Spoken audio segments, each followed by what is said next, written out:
So this is session 2 or 3 of 3, which the eagle-eyed of you might have noticed it was 4 originally, but I was sick and my players are incredibly nice and were willing to put up with that and return for a 3rd session, especially since at the end of our last session, they did well on the primary mission, but the secondary mission went very badly for them. That was an assault mission that the group was sent on. The rewards had been additional morale, and work had been done to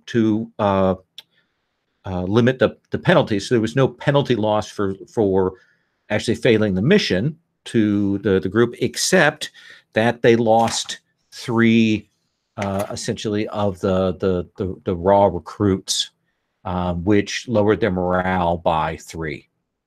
From the primary mission, they did gain 3 intel, so I've added that to the list there. All those numbers have been updated.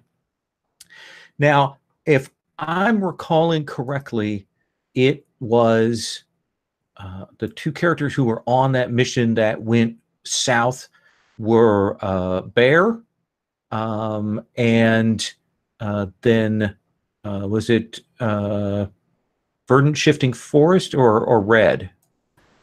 No, the one that went south, Tyrius, was on. Tyrius, okay. So Bear, in this assault mission, what was the thing that you thought went wrong? Oh.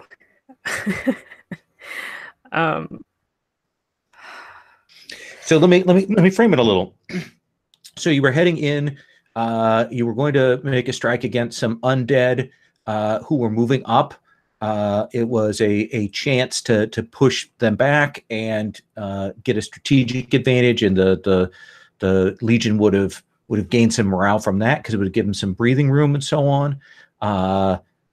We've seen those typical undead that the particular sort of broken lord that has been following you has essentially the simple undead, but also those bloated ones that you saw at the river.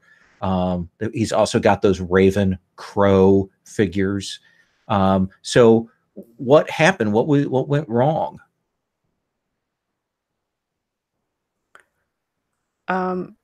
So my internet is very spotty again. Oh no, I'm sorry. Well, let me hit Tyrius with the same question, and then I'm going to swing back to you. Does that seem okay? Yeah. Okay.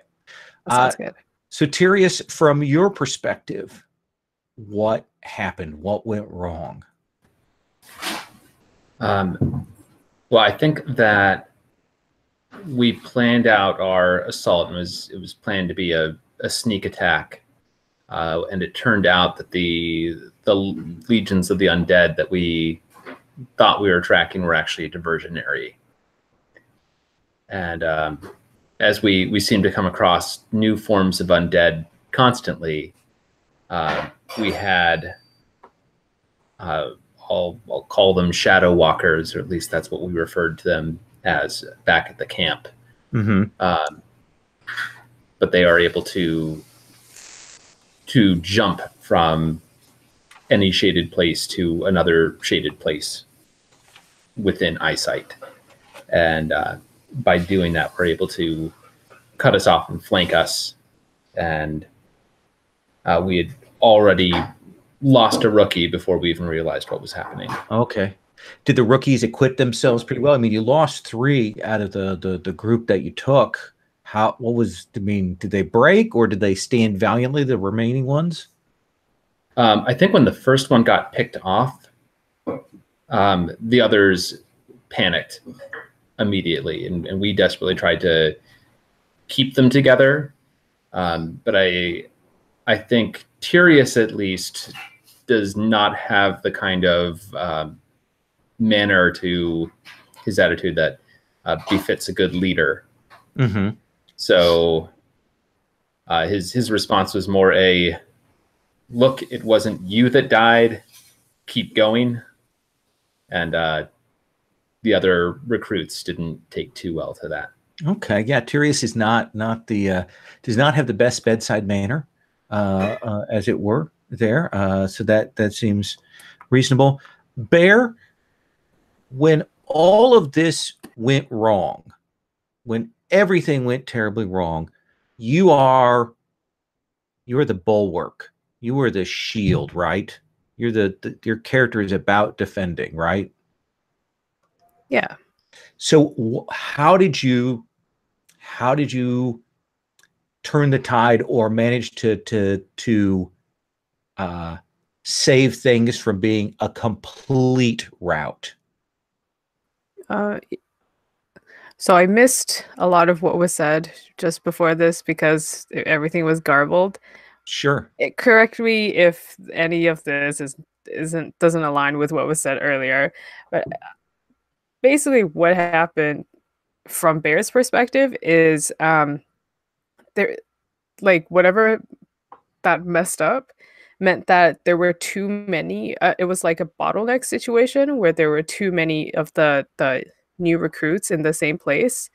So then it was like they couldn't get out. They were like hemmed in at some point. So Bear had to fight through all of them, and which is why some of them were lost, and which is also why Bear was so injured because I think she was pretty hurt from last time. And it's like because she couldn't think about her safety, she just had to fight through all of them. And so it was very aggressive and no like defense kind of thing.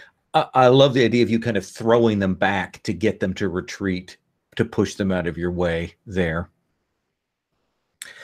Tyrius, how were you injured?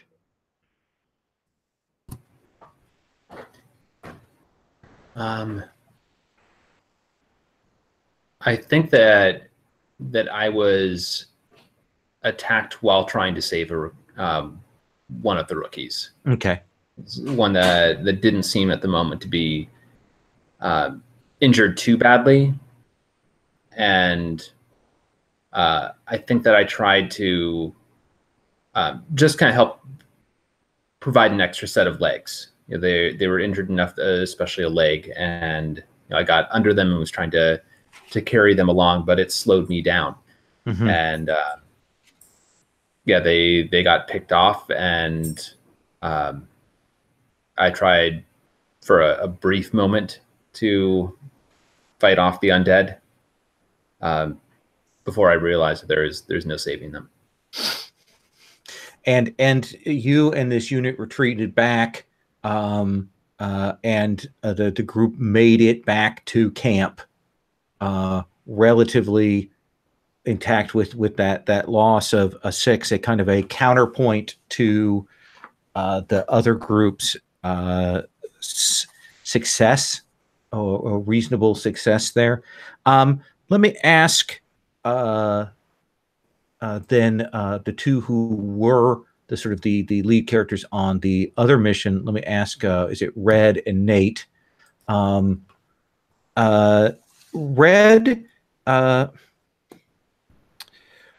what's been your impression on the travel back with this alchemist that you got? What's your impression of her? I'm still sizing her up, but I'm a little suspicious about this other character that we left behind. And I'm wondering if there was some kind of connection between the two of them and why this character was running loose out in front of the yard of this tower. Yeah, you never got an answer. You never found out what was going on with that madman. Yeah. Red is always thinking about what loose ends are left undone and how is that going to be a liability for the rest of us. He also has a lacerated face, if you recall, from being attacked. Oh, that's right. He's got like, is it a level 1 or a level 2 wound? Level 1. It's probably looks more horrifying than the actual harm is, but probably need to get that looked at. Okay. And certainly when you get back, you'll find out that Tyrius and Bear have returned and that the situation has gone so badly. And then Nate,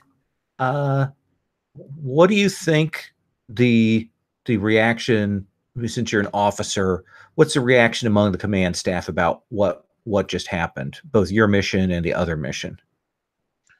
Well, I think that Nate's expecting, as she arrives there in camp, to be welcomed. They've been able to successfully retrieve the alchemist they were sent for at great risk, and she expects everyone to be very happy. We've got another one in the fold, and whenever she arrives, everyone's very downtrodden and demoralized, and we see wounded people, and I think it's a little bit of a shock. That seems fair, and the four of you can gather together and share your stories. And I guess I want to ask this then. Does anybody want to do a scene back at camp? Want to do anything with either your rookies or your specialists? Or do you want to move to the campaign phase? What do you feel about that? What do you think, Vincent? I'd be happy to have a scene or a moment, just so that we can share our war stories with each other. Okay. And yeah, Tyrius and Bear can get a little bit more of a feel for what happened to Nate and Red. Sure.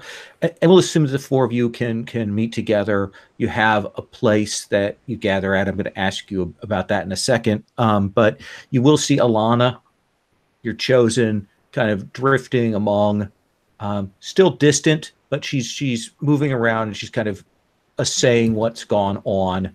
And she will certainly, after kind of getting a sense of that, head off to speak to the commander. So Agatha, let me ask you then, what space would the four of you meet in? Do you think you have a tent, or is it a fire outside, or is there a more permanent structure?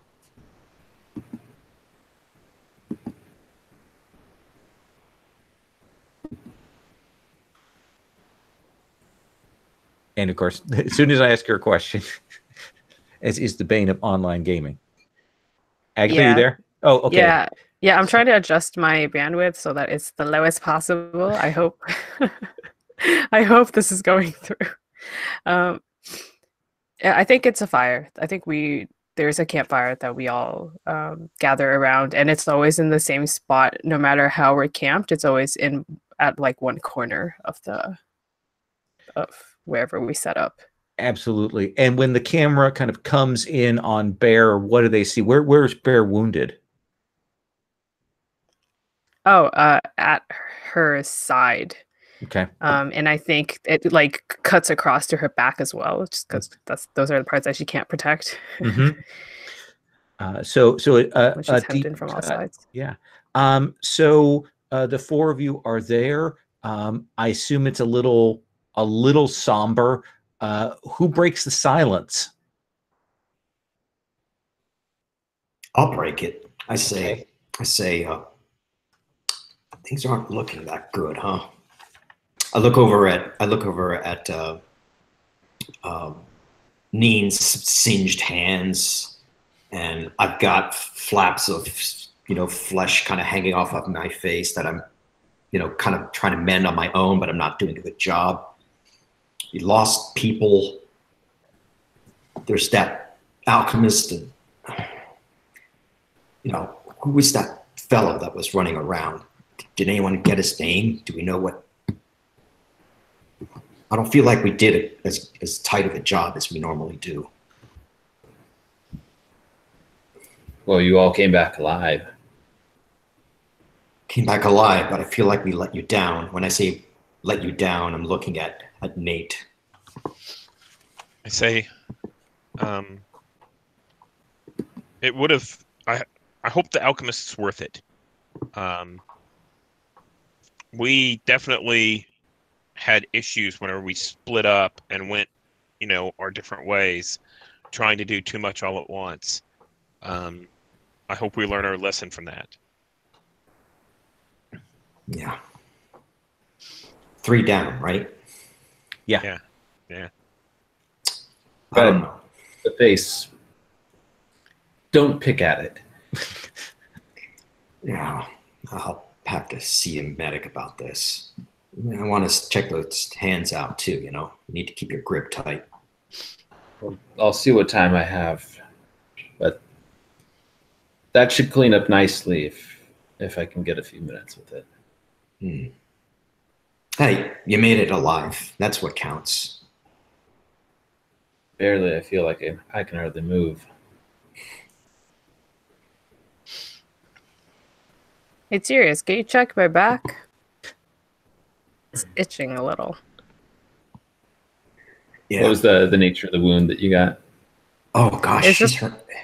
Yeah, Yeah, it's like a like very heavy gash. I think there's like multiple from the side to the back. This doesn't look good. Bear, what the fuck happened to you? Oh. Yeah, Asterius. Yeah, It was this a is- massacre. It's level 3 harm, isn't it? This is out of character. Yeah, that's pretty Yeah. sick. I think we both had level 3 harm though. We So do. yeah, what do you look like, Tyrius? I'm trying to hide it. I'm just moving much slower. But there's not much hiding of this. I've gotten I grabbed a new coat as soon as I got back to camp to hide the gashes that were drawn along the back of the one that I had. Had difficulty putting it on, but the blood is already starting to stain through it. And I've just So can we wrapped heal it very, ourselves? very tight Oh, sorry. to try to reduce the flow a bit. So the way that healing works in this game is that Very well. it's pretty bad. So essentially what it is each of the levels of harm takes that many healing ticks to clear. So a level 3 harm takes 3 healing ticks to clear. A level 2 takes 2. Level 1 takes 1. And on each sort of campaign action that you take, a rest or recuperation, essentially everyone gets 1 tick worth of healing. The quartermaster can boost that and give you a 2nd tick as they spend a supply. And if you have a mercy as one of your people you have as a staff, like they're equivalent to an alchemist, but they're a medic person, they can also each one can heal 1 additional tick on 1 specialist. So it's pretty brutal. Cool. I see. So I guess we're just lounging about with these like life-threatening wounds. No biggie. Well, let's see. You know what? I'm going to also check what it's. Some of you have medic supplies. I want to see what those do. As equipment wise. Our equipment loadout is still good in camp. Yeah, I think so. I think you could certainly have used that at the end of your thing. Let me see what medic supplies do. I think it might just temporarily keep you from taking a wound penalty. I think there will just negate a wound penalty unless you've got a medic there. So mostly you need to do the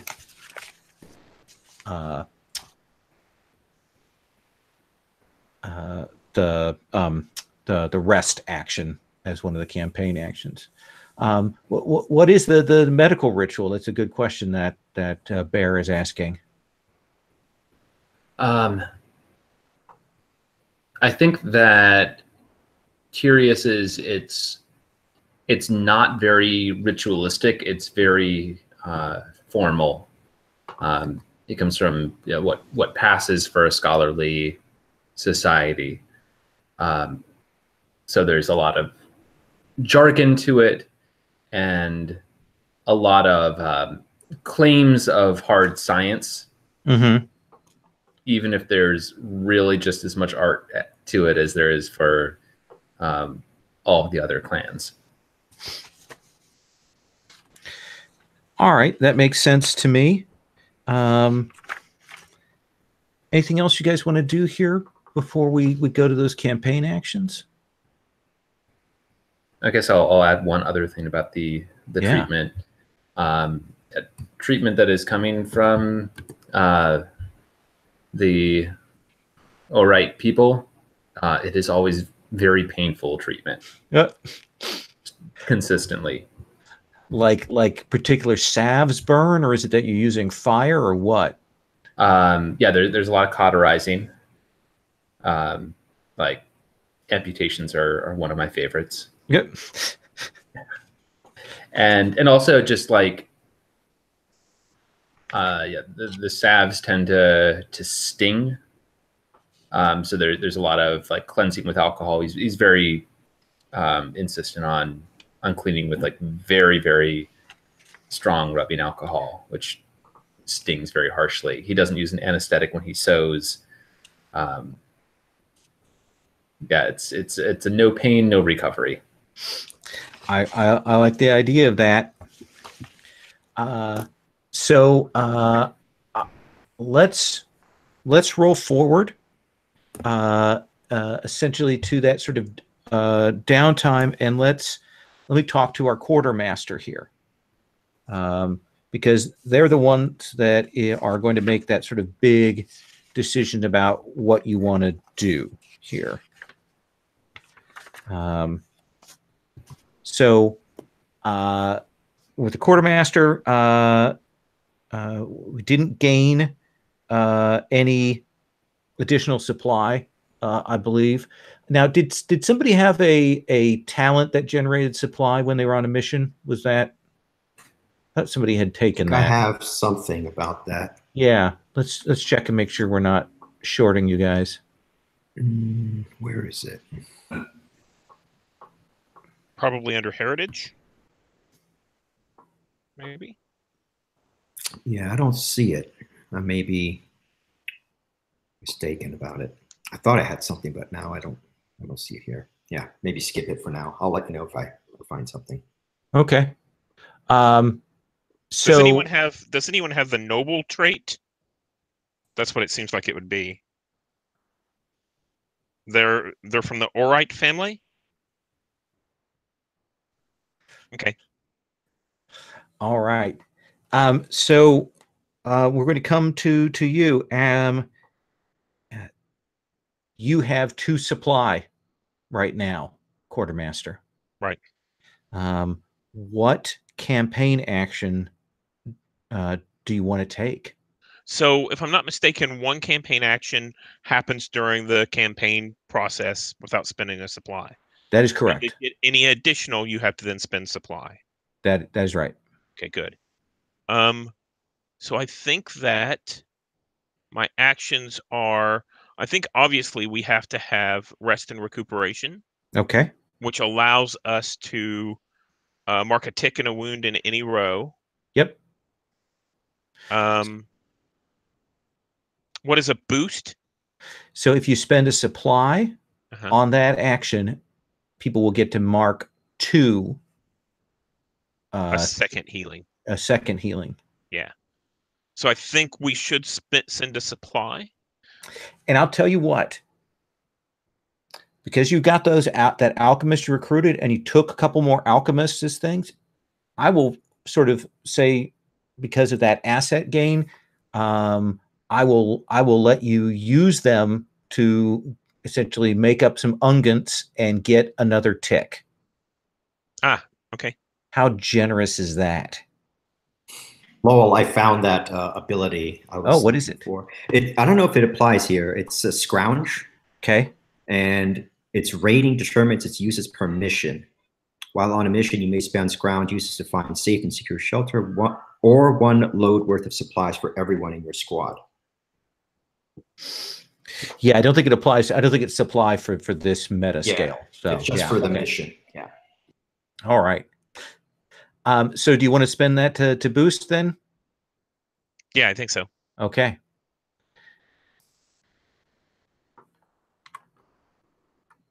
Oop, I just, of course, deleted it. Oop, let me go back. So you're at 1 supply. Now, here's the question. Do you want to spend a supply for another action?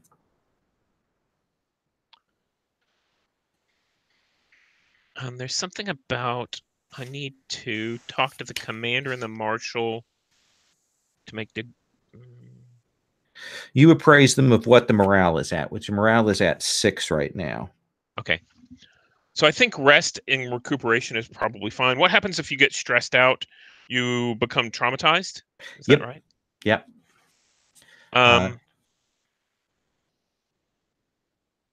So I think that how's everyone doing on stress?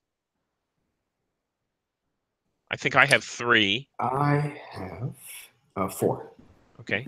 I have 1, but I think my rookie has a bunch. Okay. I could probably take a he's reduction at on that. 5. So maybe we should also take liberty. Okay. So spend another supply for that. Okay. Might as well spend the supply while we have it. Okay. So everybody can clear up to 3 stress, and the Legion's morale is going to go up to 2. Nice. Up by 2, rather. Thanks.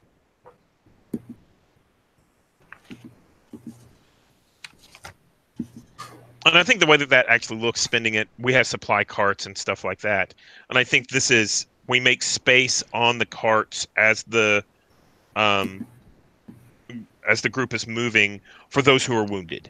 Okay. And we kind of cycle people through so that they can rest, and rather than having to march like soldiers normally would.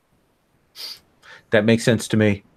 Oh, I wanted quick clarification on the harm situation. So are the people that were at 3, did this drop to 2, or did we not spend enough? We spend enough that you can clear up to 3 ticks worth of harm. Okay. And 3 ticks will bring it down to 2, or does it clear a third? That will clear it. Level 3 wound. That will clear it. Okay. Wow, it's like some magic supplies. It's a lot of resources and Yeah, rest so and time. now we're out. So. And I'm going to cut to Alana speaking with essentially the leaders, the marshal and the commander and the quartermaster and the spy master. And we'll come to the spy master's action in just a moment here. But Alana says, we cannot stay here any longer. We are going to need to move the Legion. And I'm going to flip over to the map here and show you the map. Essentially, from where you are now, you have 2 choices of direction. You have essentially, you're probably going to be following along the sort of Plainsworth, Sunstrider, and that southern road to eventually get over to Skydagger Keep. That's the route that the book has as the Legion's route. The question is whether you want to head to Plainsworth or take a more difficult route and head to the Sunstrider camp and, essentially save a little bit of time. And here are the things is that the Plainsworth has a lot of refugees in it, but it also has better access to assets and material. The Sunstrider camp gets you in with some of the horse nomad clans. It's a little bit tighter on resources, but it does mean cutting the distance that the Legion has to fall back, cutting it down by a little. So This is a choice, I believe, for the commander. Yes, for Zenievna. What does Zedievna think when after Alana puts this to her? Yeah, she crosses her arms, looks Alana in the Yes. eyes, Mm-hmm. and says, "All right, going to Sunstrider camp." All right. So by the time that order, I mean, within an hour, people are picking things up. They are grabbing up materials. They are rolling things into carts, and the Legion will advance, which means that we increase the pressure by 1. And we also increase the time by 1 on the trackers here. Let me go back to this other page. Basically, the pressure, if we were playing a long campaign, would be a serious thing to kind of keep track of. When you advance, you're going to roll pressure, and we're going to see how long it takes the Legion to move. So we know it's at least 1 tick. So if you could roll me 1d6, Agatha. Sorry, I didn't catch that. Oh, if you can roll me 1d6, we'll see how much time actually ticks by. Cool. I will do that. How do I? Oh. Okay. Yeah. So 2. just one time. So you actually make good time going across there to the Sunstrider area. We are disciplined. Yes. So with that in mind, when you get to the Sunstrider area, this used to be a bustling trading post here. You kind of move through the woods and forests, cutting through some of those back paths. You turn away from the more common road, and it actually means essentially, I think, with that roll, that you don't have as much undead essentially on your trail right there. And this used to be a crossroads for pilgrims and stuff, and the camps that are here are packed. People have fallen back to this area. There are some permanent structures. If you have seen some of the sort of the great tents of the essentially the Mongols or the Uyghurs or some of those horseplane tribes where they had the larger sort of semi-permanent tents set up, those are the kinds of things that we're seeing set up here. And they've been working on fortifying the camp as best they can.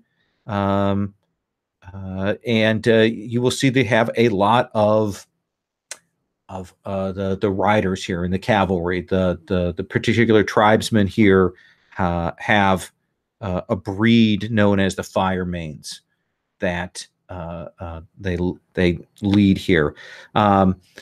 There are mountains to the southwest, but generally it's kind of a more open plains with different structures built up to serve as temporary defenses here. And as the camp arrives here, as you start to push in on this, you will see the tribesmen moving around. They're called Firemanes because they have red hair to the horses' manes, and the captains and lords of the riders here will make space for you, but it is noisy and loud. There is just the constant sound of people moving around, the constant sound of horses moving through here. So with that in mind, as sort of the backdrop to this, I want to talk to our marshal. Or actually, I'm going to continue to talk to our commander, as it turns out. Now, Commander, you have 3 intel now. which in the Commander Playbook, if you look at that, you will see that there are some questions that you can ask.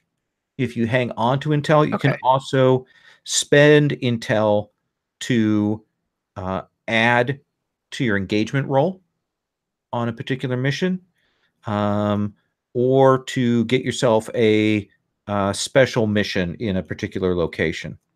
Oh, what are the special missions like? Okay. So essentially they have they have 3 ones that they list as ones available in the Sunstrider camp. One of them is a supply mission, which has the group heading out to essentially try to steal some of those fire mains from some of the fringe captains. Essentially, it gains the group potentially some fire mains resources. You have a assault mission. Essentially, there was a powerful infamous that has been left behind when the Broken cross east, and it's sort of haunting the mountains, moving down to capture prey. Defeating that, it would be certainly a morale boost. And then there's another mission. There is a bandit king calling themselves Falks, who has a camp set up on the Western Mountains. If he could be dealt with either by force or by negotiation, he might be somebody you could turn to aiding you in your battles against the undead. So getting access to one of those special missions will cost an intel to do that. Okay. That third one sounds pretty interesting. You like the idea? What of do y'all Bandit think? King? Yeah, but I'm open to, whatever people want to do. So. What was the third one? I missed that one. That's the third Bandit one King. is. Oh, okay, yeah, I heard that. I thought that was the fourth one. Yeah, that one is pretty cool. So you think you want to choose that one as your primary mission? Yeah, let's do that then. Okay. Let's also roll now to see how many missions you have to deal with here. Okay. So let me find that page. Okay. So Commander, if I could have you roll another D6. Okay. Got a 3. Got a 3. So you have to cover 3 missions this time. It means you can only actually cover 2. So you're going to have to choose one mission that you don't actually solve and you take the consequences for. Okay. Okay. So what do you want as your focus mission type? It could be assault or supply. Since this is the last session, let's just do assault. So okay. Yeah. So we have the negotiation one and then like an assault one. Yeah, and then you have a third one that you won't solve, but I've got one that we'll set aside for that because it works on that. So roll me a D6 and let's see if you get the assault or the supply mission. Got it. Okay, so I you rolled do another 3. Yes, you do get the assault mission. So this is the assault mission. We're going to be rolling just an engagement roll, be the second thing we do. Okay. And essentially it's rooting out a group of cultists. Oh, okay. And then the third mission is scouting a route, essentially reconning a route. It has rewards, but it doesn't have any penalties. So failing that won't cost you anything. And that's the one that I'm giving up, right? That's the third one that you're giving up. Okay, sounds good. All right. So get the mission generated. We look at these playbooks. We wish we had a printed full actual book copy of this thing. Instead of flipping through all of these pages here. And so you're going to have intel when we come around.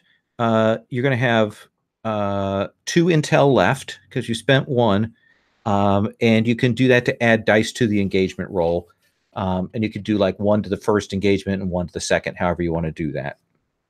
But we'll come back to that in a moment. So let me ask you this. Who is our marshal?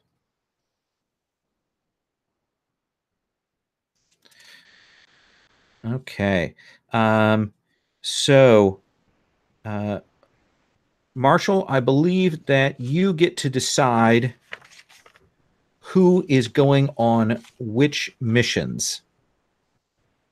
Okay. We've got 2 assault missions. We've got the primary one that we're going to play out. And then we've got the anti-cultist one. So how do you want to divvy people? And the primary one it's an assault with a recruitment as kind of a goal, correct? It is assault, but you might also be able to reason with them. You're not, I mean, it could be either way on that. Okay. So I think for that, because there's this opportunity that we might be able to reason with them, I do think that it's important that we send Nate, our officer, okay, to be able to speak with authority. Sure. It's a special mission, and so in case it comes in, you can have up to 2 more specialists on that mission if you want. And we'll send Bear in case we're not able to come to an agreement through talk. And I believe that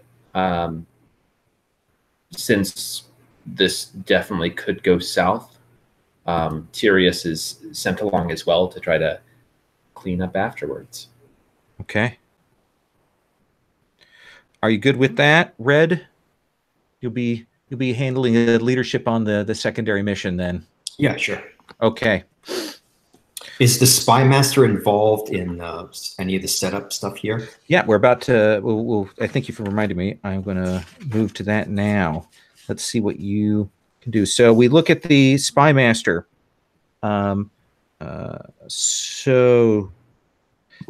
spies can be given simple assignments during the campaign actions. 1 spy can be sent on each assignment. I believe that you sent some on this previous assignment, right? The one we got the little clock for next to supply. Yeah. And what was that for? Oh, geez, good question. we can make it. It can make anything. You can use it to augment, meaning give more rewards to the mission. To research to give more intel, to recruit more spies, to expand your network. Let's do augment. Okay. And you've got 2 spies, right? Or yes, I have 2 spies. Okay. So Antoinette, could I use 1 spy to advance that clock and a 2nd spy to do a simple assignment to interrogate the local tribes people to get intel on the bandit? Absolutely. Absolutely. So in that case, let's have you roll for your spy. I think you have Antoinette, and who's the other one you have? Crimson. Crimson. So I believe they are both masters. That's right. So you can roll 2d6. If you can get boxcars, you will complete that augmentation. Boxcars. Okay. So it's just 1 tick on the chart there. Okay. And the interrogation, you can ask 1 question from any of the intel list. Okay, where is that?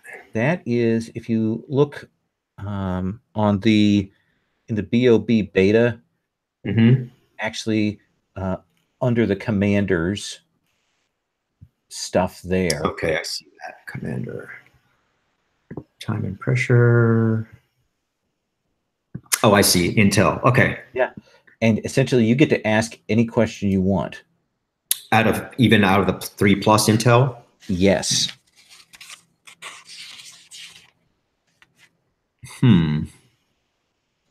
We haven't encountered this bandit previously, so I can't really ask that. Okay.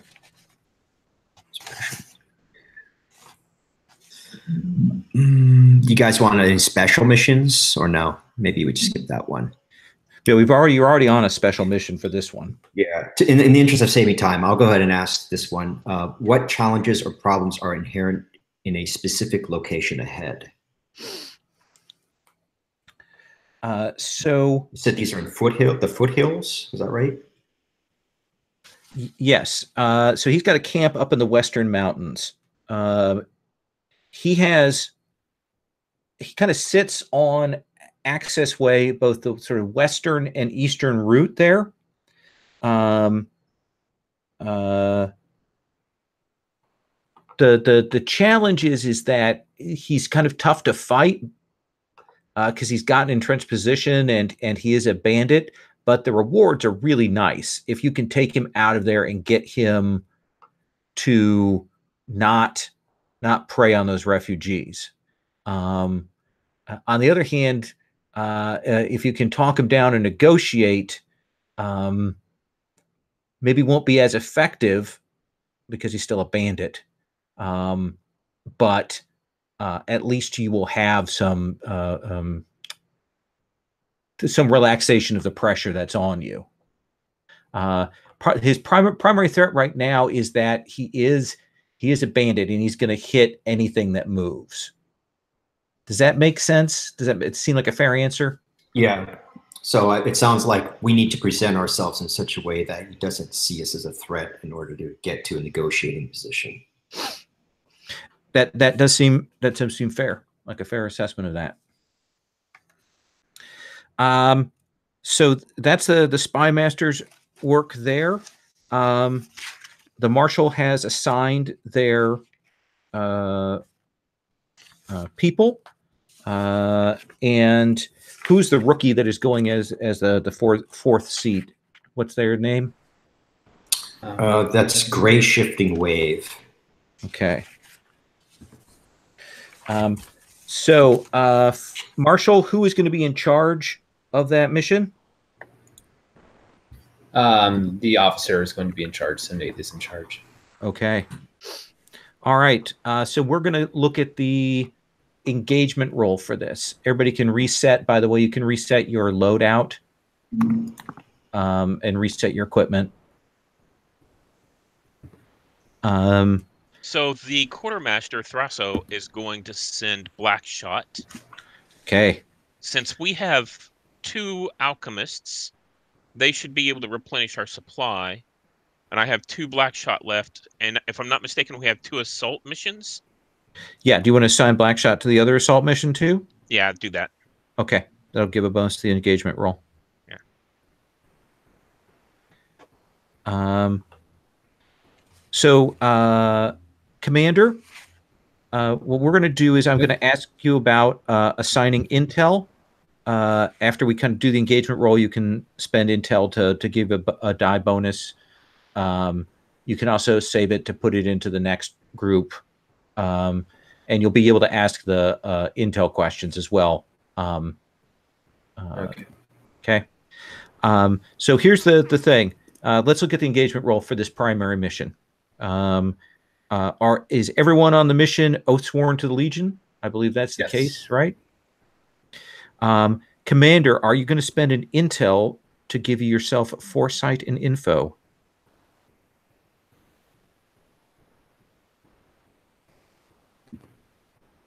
Agatha, do you want to hang on? Yeah. Hey, sorry. Yeah. Oh, that's okay. Do you want to spend one of your intel to bump up this mission? Yes, it Okay. seems hard. So that's 2 dice. You do have a recruit on the mission, so that's still at 2 dice. I don't think anybody distrusts or fears the leadership, so that's not a problem. Did the quartermasters equip the soldier with a black shot? Yes. Is anyone wounded? No. Anyone Yes. still the one? Wait. But, Who's wounded? yeah, I still have a what kind of wound is that? Big splinter. I still have a level 1 harm. Oh, you still have a level 1 harm? Okay. Okay. So you will be rolling 2 dice for the engagement roll, Marshall. Okay.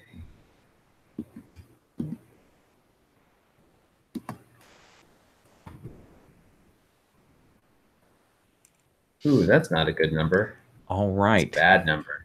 That is, we're going to take 5 minutes so I can think of all the hell I'm going to unleash. And then we will come back and we'll get intel questions and roll forward on this operation. Okay.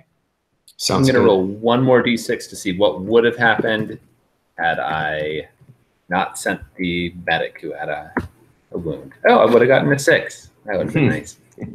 Never do that. All right. I'll be right back.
So we have this mission that you're going on, right?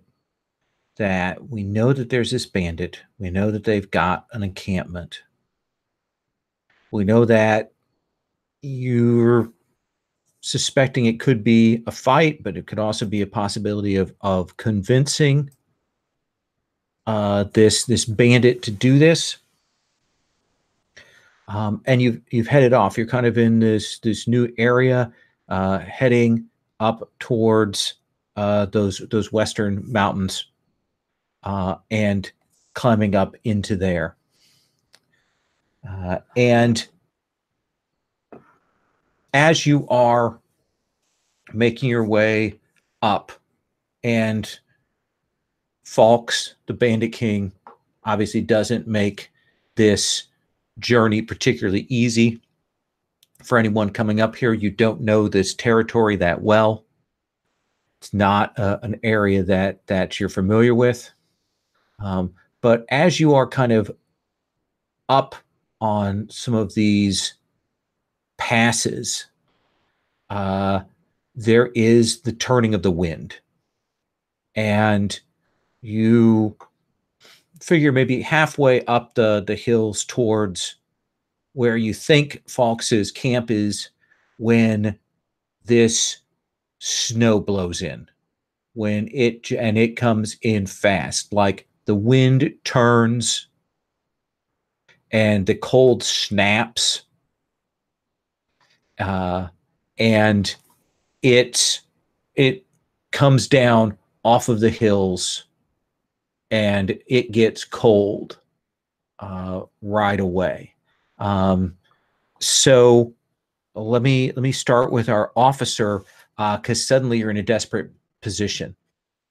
You're up here in a kind of a precarious area to move around in, and we've got this snow coming in, and it's probably going to white out here. So what's your approach there, then, Nate? So my people come from the mountains, and we're used to these snowstorms coming in. And typically what we do is we hole up. We find a good cave. I'm not certain there's anything like that around here, but at least we can get to the edge of a hill, Okay. and kind of make some temporary shelter so that we can kind of huddle around in that area. Okay. So that sort of seems like we're probably looking at a scout or a maneuver action. It could be done by a single person, or we could do it as a group action. How do you want to handle that? I think since we're desperate, I think we should kind of split up and walk. I give them directions. I say, everybody walk 50 paces in this direction. If you find a good sheltering place, walk 50 paces back, and then we'll all follow you. Okay. So I think this is a group action. All right. So with a group action, who is going to be leading that group action? Is that you? Yeah, I'll do that. Okay. All right. So in that case, the way this works is we're going to assume this is a scout action. Does that seem reasonable? Okay. Everybody should roll a desperate standard effect scout action. And then we'll look at the successes on that. It also means everybody gets to mark a tick on prowess. This is all desperate. This is scout, so it's on insight, right? Oh yeah, let me get that right. You're right. It's on insight. I'm sorry. Okay. And remind me how Devil's Bargain works for group actions. So for group actions, essentially it would be individually done with that Devil's Bargain. Can you offer me one? Sure. Let me get to my little GM sheet of suggested bargains here.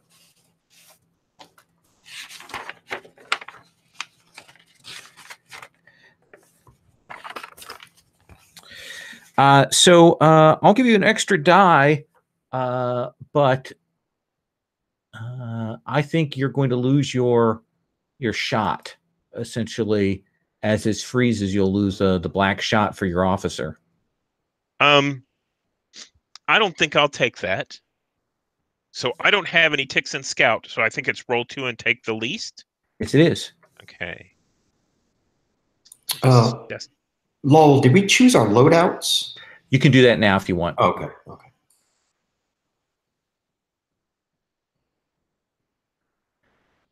And then again, the effect was Standard. standard. Yeah.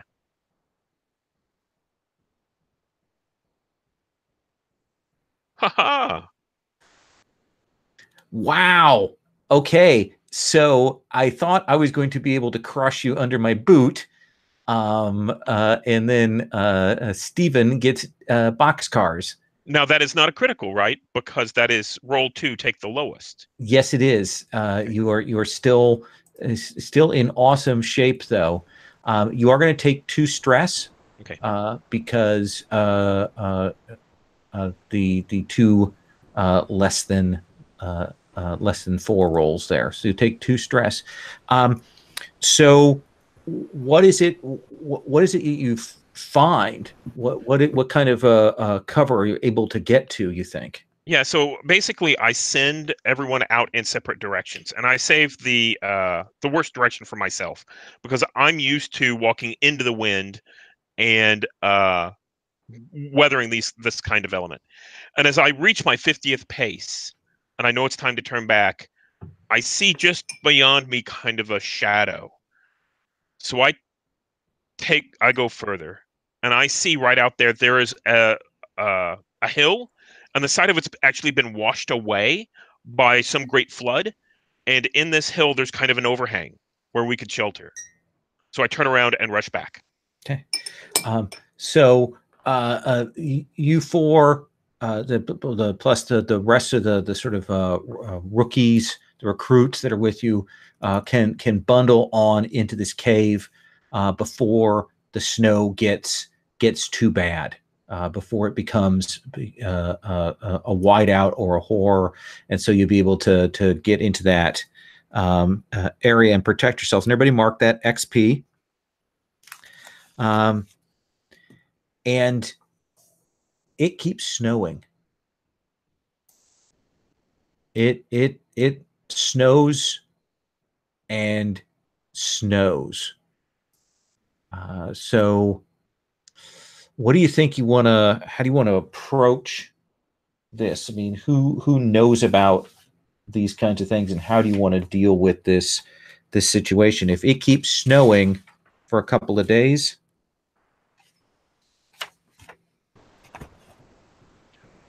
I think before the first day is done, it's we can't let time pass us by. We have to get where we need to go. So I think that before the first day is done, I'll talk to the rest of them. I think we rest out the night. Maybe it gets to be midday the next day. And at that point, I suggest to the rest of them that I think we should leave. So how do you want to handle that? Do you want to send someone out to scout a path? Do you want to take the whole group? What do you think?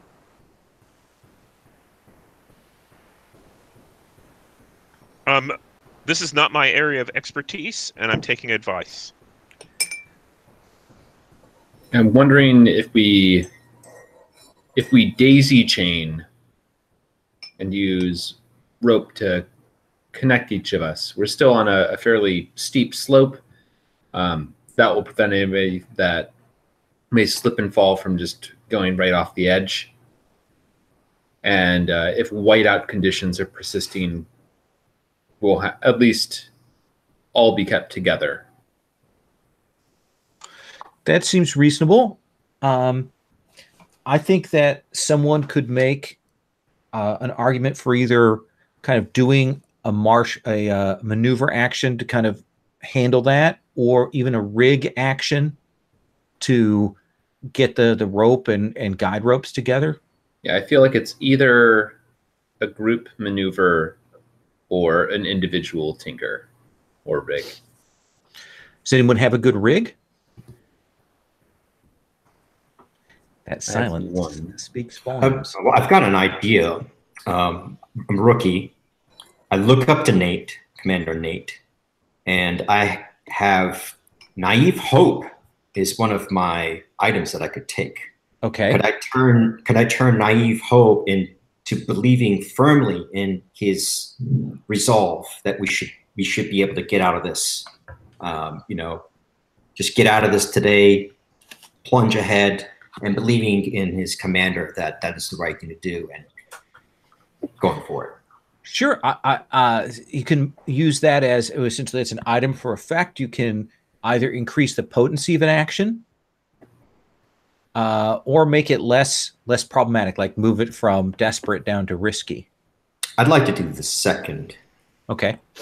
Oh, you're taking away our desperate actions? How are we supposed to level up today? So who wants to do that action then, Commander? Is that you? I'm happy to do it, as having supplied the idea. Let's have you roll. Okay. So, if I'm not mistaken, I can assist. Yes. And what are you doing? You're just tying everyone together?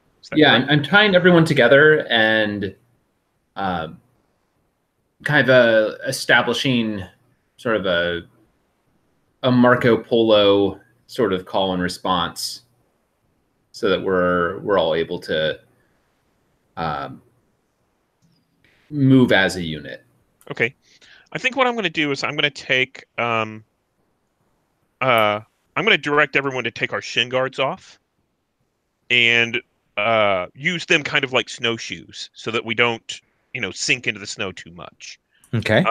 This is going to help us stay closer together so that we can, have a shorter length of rope and all of that. Do you think you want to do that as spending stress to give them an extra die, or do you want to do it as a setup action? I was actually going to spend stress to just give him another die. Okay. So get that extra die. What would be a devil's bargain? A devil's bargain here is, you're tying people off. There are some of these rookies.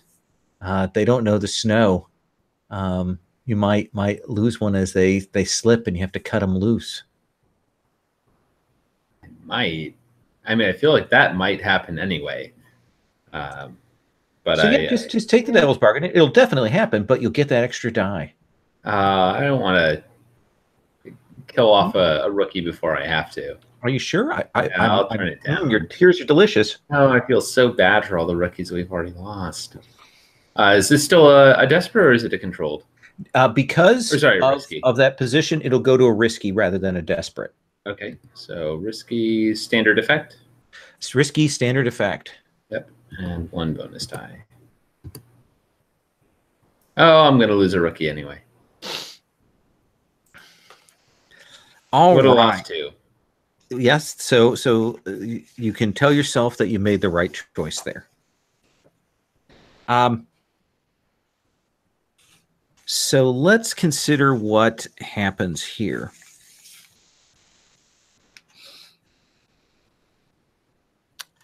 So I think what will happen is something a little more subtle than you might expect. Is you will move along through here, but at a certain point, because you are going along these sort of back ways, you will end up starting kind of a small avalanche, and it will go down the side of this mountain, and you can see it go, and you can actually see some fires that you assume might actually be like a small set of houses, not the bandits, but some kind of like settlement. Now you can resist that consequence if you'd like. The first rule is do no harm. Okay. So I am going to resist. What do you think? Is that insight or is that resolve? What do you think that is to keep? I think this is an insight one, and I think that as we're struggling along here, what starts to cause the avalanche or like what would have caused the avalanche is somebody. It's like a really just like kind of clear spot that we almost travel along one traverse, but I can identify that the snow is not binding properly there. Yeah. And call out to stop and take another route that looks like it's going to be more difficult, but I can see that the ground is more steady. Okay. Let's have you. That's resistance. So let's have you roll that resist. Okay. Oh, insight, no bonus dice. That's a 6. No stress. No stress. So you're able to stop that from happening, able to get yourself sort of bound together, and you will move yourselves along to a kind of a lower ledge, and travel through this snow. And it is cold. And I want you to imagine by this point, you're able to see a little bit better, but again, all your clothing is covered in snow. It's packed in cold. Wherever you've slipped, you've got that wet damp where it sticks in and it soaks in, and then it's cold. I'm actually having a very hard time of it because I did not pack light. Yeah, it is heavy through here, and you will move yourselves along, and you can see that eventually it breaks out, and you've got a choice of kind of two paths to make your way down. You can see where the bandit camp is kind of concealed by the lee of the mountains. There's an easier route to go down, a little more balanced. The terrain's a little flatter. You've got some space to move around. However, it is much more exposed. Like, it's much easier to see you coming from that direction. And then you could try and clamber down almost sort of a back route. It's a more difficult task, more challenging physically, but potentially could conceal you from the sight of these bandits until you got close.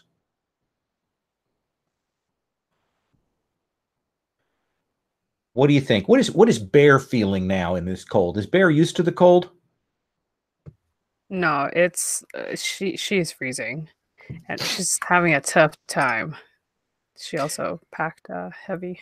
Okay, and I imagine that also. I mean, you've got that wound that's been healed up, but I imagine that is aching at this point, even though it's healed. Yeah, like a bruise in the cold. You're from Toronto, so you know from cold.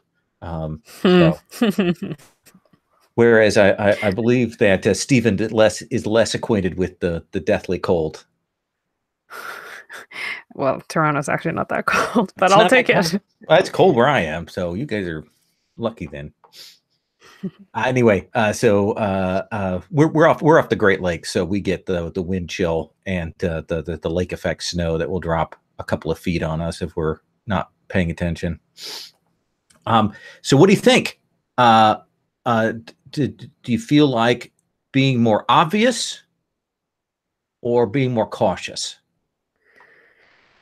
I think Bear is really out of her depth.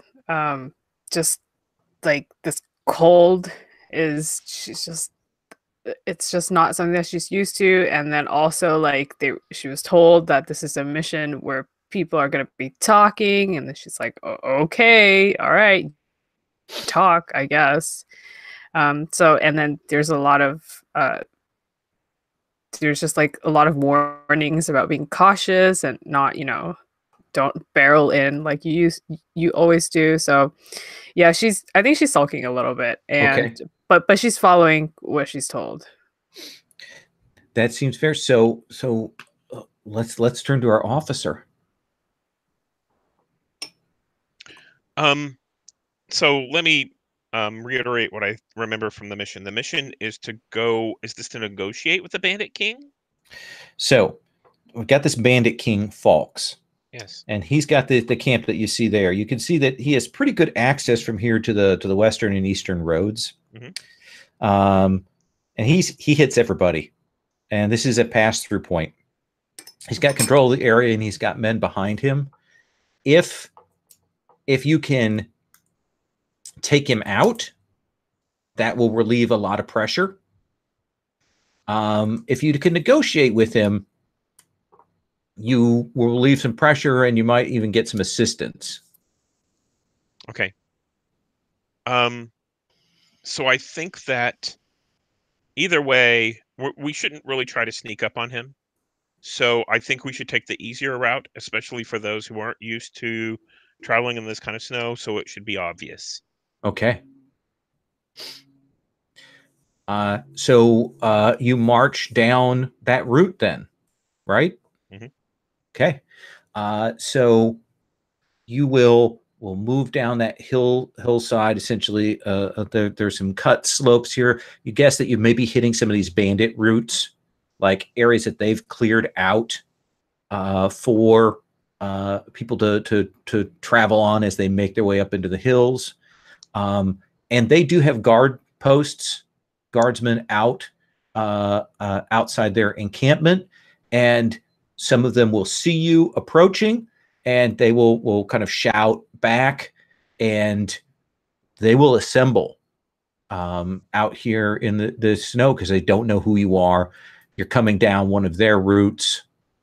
So yes. I think as we approach and we see others, I think that we'll shout out. I'll shout out and say, we're with the army that's holding off the advance of the undead, and we're here because times are desperate and we could both use each other's help. I need to speak to the bandit king. At the same time, as we're traveling, I see that the rookie's probably having a rough time of it. So I take my ornate cloak and I kind of put it around him to keep him a little bit more warm, a little bit less wet, and maybe buoy everyone's spirits a little bit. Okay. Yeah. So let's have you roll consort. Okay. I think we're in you came out in the open. You gave them time to see you. So I think we're in a risky position. Okay. And your intent is just to get to talking to Falks. Standard. Yeah. Yeah. Devil's bargain.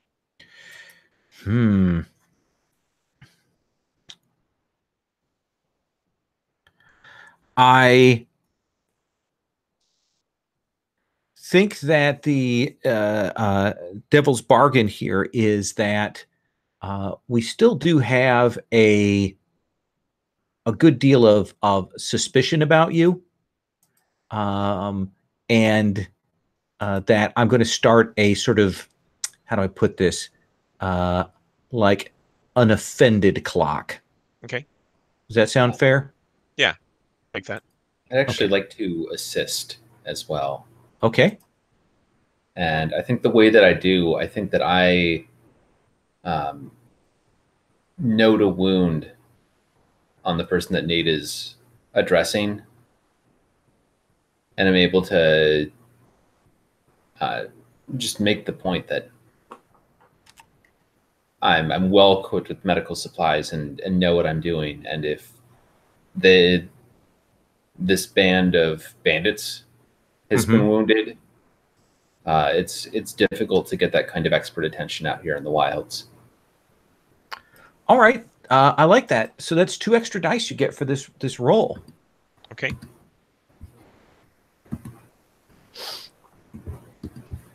So they are pretty well dressed. It's just a 4-section clock, but I only had an 8-section clock. So they are, they've clearly taken quite a bit from refugees and things passing through here. You can see that they've got bits of scattered armor taken from various soldiers and stuff. And they're in pretty good shape, but you will kind of talk with them.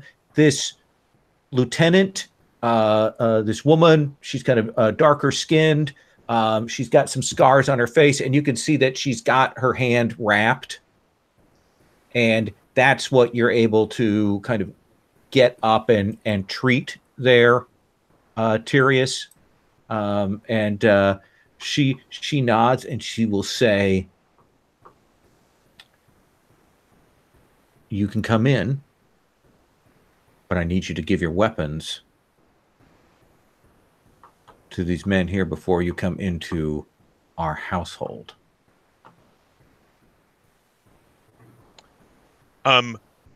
Nate says, "I understand. This is your way. I will give my weapons.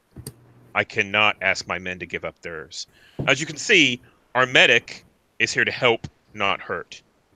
But joke's on you. I don't know how to use this anyway, and I made up mine. Okay, but I tell them, please don't take the weapons from the rest of my men.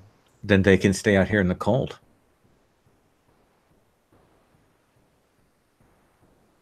I'll gladly take you in if you come in with your weapons left, but I will not take you into my hall armed. I will not relinquish my weapons unless Commander Nate orders it. Commander Nate, what should I do with my weapons? I look at Bear. What does Bear do? Yeah, I cross my arms, and whichever thing I can lean against outside of the entrance. Okay, so I tell Bear, keep an eye on the rookie, and the two of us will head in. Okay. All right. And Bear and what is the rookie's name? Gray, Shifting Wave. Gray. Bear and Gray, you two are out here, and these bandits come and they kind of are sizing you up, that kind of shifting around. Eventually one of them will come forward with like a steaming hot cup of something that they poured from whatever barrel they've got there they've been drinking from, and they'll offer you each a warm cup of what seems like some sort of mulled wine. Yeah, I take out a flask and pass it to them as well, which has like way stronger alcohol in it. Okay, and that'll kind of caring. Yeah, they'll hand you that, and this mulled wine is terrible. It's terrible. It's red wine and allspice and cinnamon, and like apple cider all mixed together. It's like the worst Christmas drink ever. And they will though, they will kind of break the ice. They're kind of looking you over because you're intimidating, right? You kind of a scary woman, right? Yep. We think like we said 6 foot something, right? Or yeah, okay, giant. Yeah, so they definitely, and you're from the eastern reaches, so they may not have seen your like, and they're certainly not at this height before. Yeah, I'm Barton. That's what I am. And Gray, what do you look like? Gray is sort of a stout fellow with beady gray eyes and a mole-like face. He's from the same region as Red, the Panyar, so he's got a little bit of those animal qualities to him. In fact, he probably felt like he was at home when we were taking shelter in that cave. That may be a comfortable place for him. Yeah, and you'll probably get a few sidelong glances, and whispers. Panyar aren't always treated the best by other people, so they definitely give you that scowl, of that you're used to from other folk. This mulled wine is sufficient. I guess since we're making friends, when they pass the flask back to me, I'll be like, freezing my ass off here. Is it always this cold? And that will kind of bring them up short. They're like, no, the snow shouldn't have come like this early. It's very strange. Oh. It's usually warmer. Yeah, we usually shouldn't have snow for at least another month, month and a half. Ah, that's suspicious. Weird times. Weird times. Yeah. Pass the flask back to them again. Eventually, they will probably kind of shift everyone over to like where there's a little more shelter out of the wind to at least treat you with a little respectable comfort there.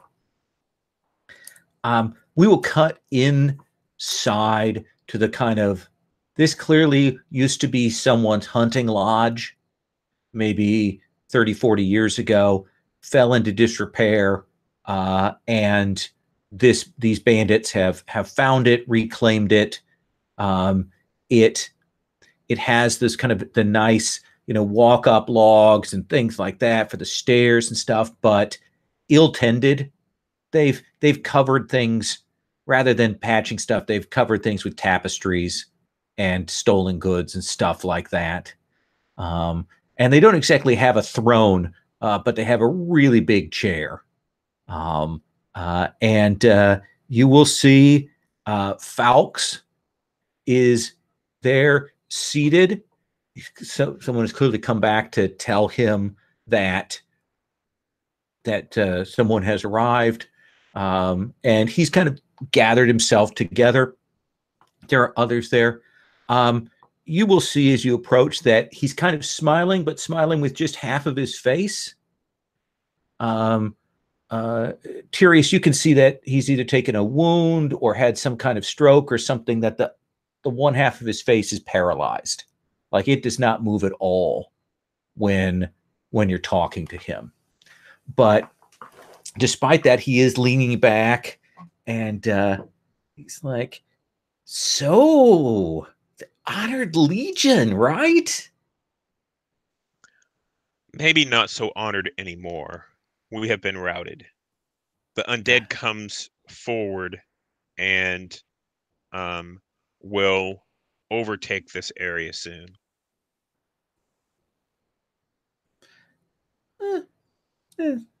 I don't know about that. I know that there was another battle lost and people threw their dice and didn't win the throw. You'll be falling back, regrouping, and coming again at the forces, right? That's how it works. Another Maybe day, here. another sword. Maybe here. Maybe further back. Depends on how many forces get back and can regroup. Why are you here? We need passage. We need to get home quickly. And coming this direction is our best path. The Legion will be coming through, what's left of it.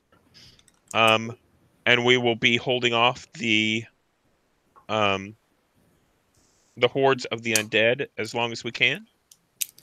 We have a hero with us. He laughs. She should be able to hold off some, but as we both know, not for long. Every man will have to help defeat the undead and hold them back. And that includes you, as I stand up taller. See, as I see it, you just want to move through with your tail between your legs and get moving, and you don't want me to give you any skunk as you move through. We have lost many, and we have paid dearly for it. Ah, payment. Now I hear that. We have paid in life and scars. And coin? We have little food left. No coin. That doesn't seem like a great plan. That was not the plan. The plan was to defeat the undead and send them home. As you can see, it didn't work out too well for us. But they're pursuing us. They will tear through these lands. We have what we took to be a very formidable army, but those of us who have survived have come through with a great many scars. And I think I take down my coat and I show somehow it's recovered remarkably since it happened, but the marks along my back. And sir, I know that you are no stranger to scars and war wounds. You mind me asking, and you might not, but how long has that affliction been upon you? Since my mother stabbed me in the neck. Nerves severed there. A little tiff. Arguing about a goat. Who came out the better for it? I'm still here. Oh, you poor thing. You're an orphan then. That doesn't trade much for me, sir. Listen, things are afoot. Circumstances are strange. You come a ways. Let me put you and your companions up for the evening in one of the outbuildings, and I will consult with my men about how we wish to consider this offer and what we might want from you. Does that seem like a fair exchange? I think that seems fair. Before we retire for the evening, Mm-hmm. I would like your permission to bring you a gift. Oh, I like gifts. I do. I tell him, wait here. I go back to the guard. And they've moved a little, and now there's kind of that companionable chatting going on. So where the guards took our weapons, Mm-hmm. I retrieve my fine pistol from them. And I want to take this back to give to him. Okay. I think what we've got here is maybe a setup action that's kind of going on with your consort kind of laying the groundwork for negotiation. Does that seem fair? That sounds fine. So you're not in a great position, but I think this gift is going to take you from desperate down to risky. Okay. Why don't you make a consort roll? This would be a consort at risky? Yeah. Okay. Standard effect. I don't think I want to risk a devil's bargain. I'll listen to a devil's bargain. What's your devil's bargain? Oh, well, I think the devil's bargain is that he's going to want another pistol from someone.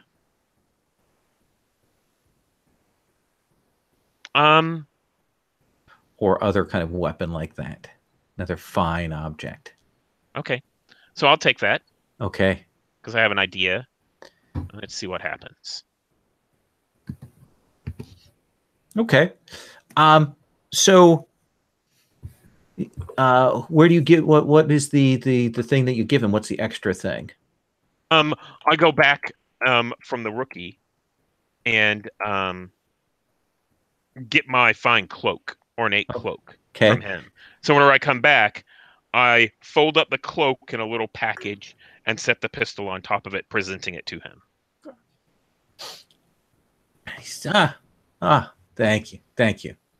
And he will accept that. I'll have you put up for the evening. It is we'll have you fed, and we'll speak in the morning. That sounds good. I look forward to it. And he will gesture to that woman who is clearly his lieutenant, and she will lead you two out, and she will go over to where Bear and Gray are, and you have a few other rookies with you, and she'll say, I'm going to put you up in the stables. They're fairly warm. the wind doesn't cut through it. I'll have some bread and butter brought for you. We appreciate this. We will also take our turn at watch. So let your men know that we will help relieve them. Oh no, you're not. You're welcome to take a watch stand, but our men will hold our own watch. Oh, I meant that we would accompany you. Yes. Let's have you consort on that. Oh, okay. I'm not intending to get anything out of this, but I'll do that. Risky standard. Risky standard here. Yeah, I'll just do that straight. Oh, she's like, you see to the security of your men, stay inside the building that we've given you. Do not go out wandering at night. I understand. I appreciate your hospitality. I think there's one other thing that I want to do before we're retiring, which is I do want to study all these different people that we've come across, see if any have been subjected to corruption, see if we have any kind of knowledge based in case the evil has already touched this place. Certainly, that is a good question. What do you think we want to roll for that? I was thinking either research or scout. I felt it was more research. I think it's definitely research. I think research is a good one to roll for that. Okay. What would a devil's bargain be? This kind of feels, I mean, it feels like controlled, so I don't know if I need one. Well, I will push up their offended track if you want the devil's bargain. Ooh, sure, yeah, I'll do that. Okay. So it'll be risky standard. Okay. And I'm going to give you that extra die. Okay, risky standard, extra die. Okay. I got the 6. You, as you are kind of moving around and kind of looking, you will see off on one of the sideboards there, like kind of hidden away, you will see what looks to you like one of the symbols of the broken, like a device or a sigil or something like that, made out of metal that's kind of been tucked away. And it gives you pause. It's definitely been put off and concealed out of prying eyes, and to not be spotted. Okay. I think I specifically inform Red. You mean Nate? Yeah. Oh, Red sorry, is that's here. right. Yeah, we don't have Red. Oh no. Who's good at snooping around? Who we do still have? Anybody? This is an assault mission. I don't think you sent your sneaky folks here. Jokes. I'll do Yeah, it. maybe I'll just tell Bear. So, if we need to break some kneecaps. What's that? I'm gonna let you know about what I'm catching here, and just that everybody ought to be on their toes a bit. Yeah, well, that's nothing new. I'm going to pass you the flask.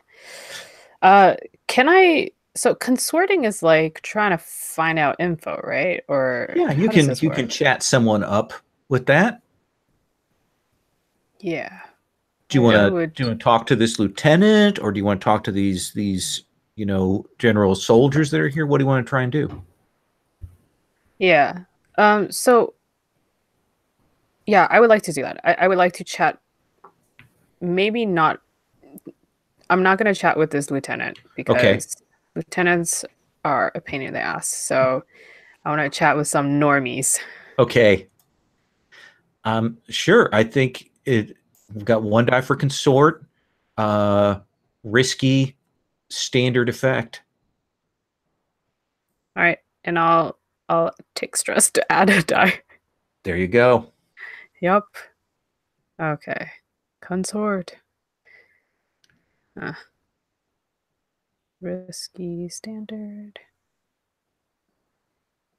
and extra die. Okay. And what is it you want? What is it? What is your intent? What is it you want to learn?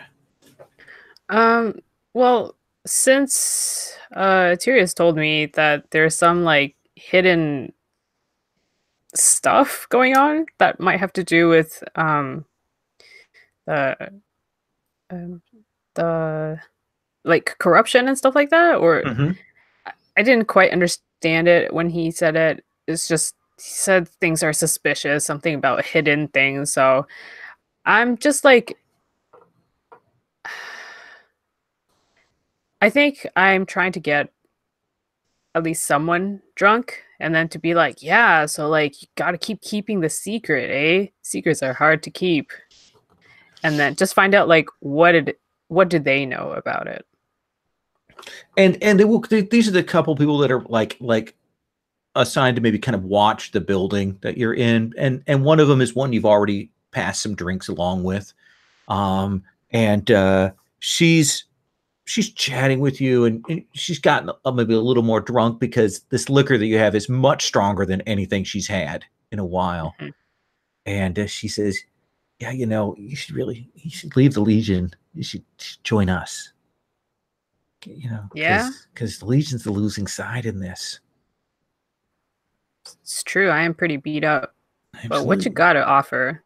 Look. Definitely not good alcohol. No offense. No. But Falk's made a deal. He's got friends. We're going to be the ones that have control of this area when everybody gets pushed back. We're going to be good. You should join up with us. Yeah. Who do you make a deal with though? I don't know. It's like a dark. It would look like maybe a priest or something that came through. Didn't know they could talk. No. It's not. They're not undead. They have people like us that work for them, and so we know that it'll all be fine. Nothing bad's going to happen. Oh, they got to keep some people alive. They can't just be an army of undead. They got to have some people running things, and we'll be on the top of that. You ought to come with us. Oh wow, thanks, girl. You're a real pal. Yeah. No, seriously, think about it. Yeah, I will. I should get back to my post. Yeah. Bye. And so we'll cut to the group in this barn, in these stables out here, the wind kind of whipping outside, the snow blowing. With that information in hand. So they made a deal before we made a deal with them.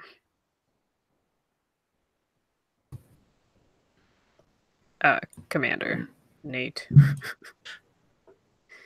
Well, officer. What do you think? Do we kill them in their sleep, or do we wait until the morning whenever they're all awake? There's a lot of them. There's a lot who are asleep. It's true, but I didn't get all of them drunk, unfortunately. So, Lowell, what does it look like? Like, how many are there? Well, they're kind of spread out a little bit, and you can guess that right now because of the snow and stuff. They have like some bunk buildings. And that's actually kind of separating them out. While there might be a couple dozen of them, they're spread out in different buildings. Probably more in the main house with Falks, but they're not concentrated like they ought to be if they were seriously trying to defend. Does that seem like a fair answer? Yeah, that sounds great. So let's burn them up, right? And my take on this, officer, is that this might be a situation that better calls for a scalpel than a hacksaw. So maybe we cut off the head of the snake? I think that I mean, going with my own metaphors, I was going to say to excise the tumor, but yes. Okay. So then we should leave. We should sneak over and take out the Bandit King, Fawkes, and make sure his people know about it. And that they're not protected anymore. Can we set a fire to something? You probably would need to get inside the building to be able to light a torch.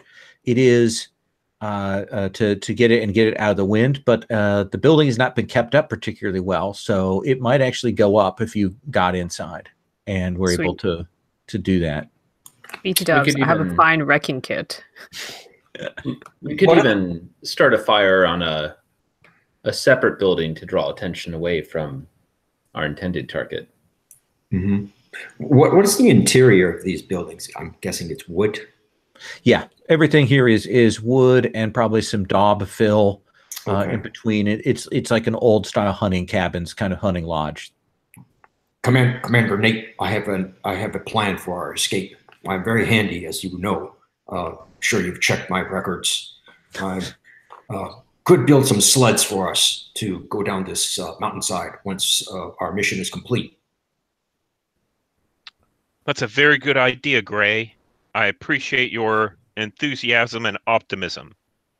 I think you should start that right away. Nothing fancy, just some planks. Yes, sir. I'll get started on it.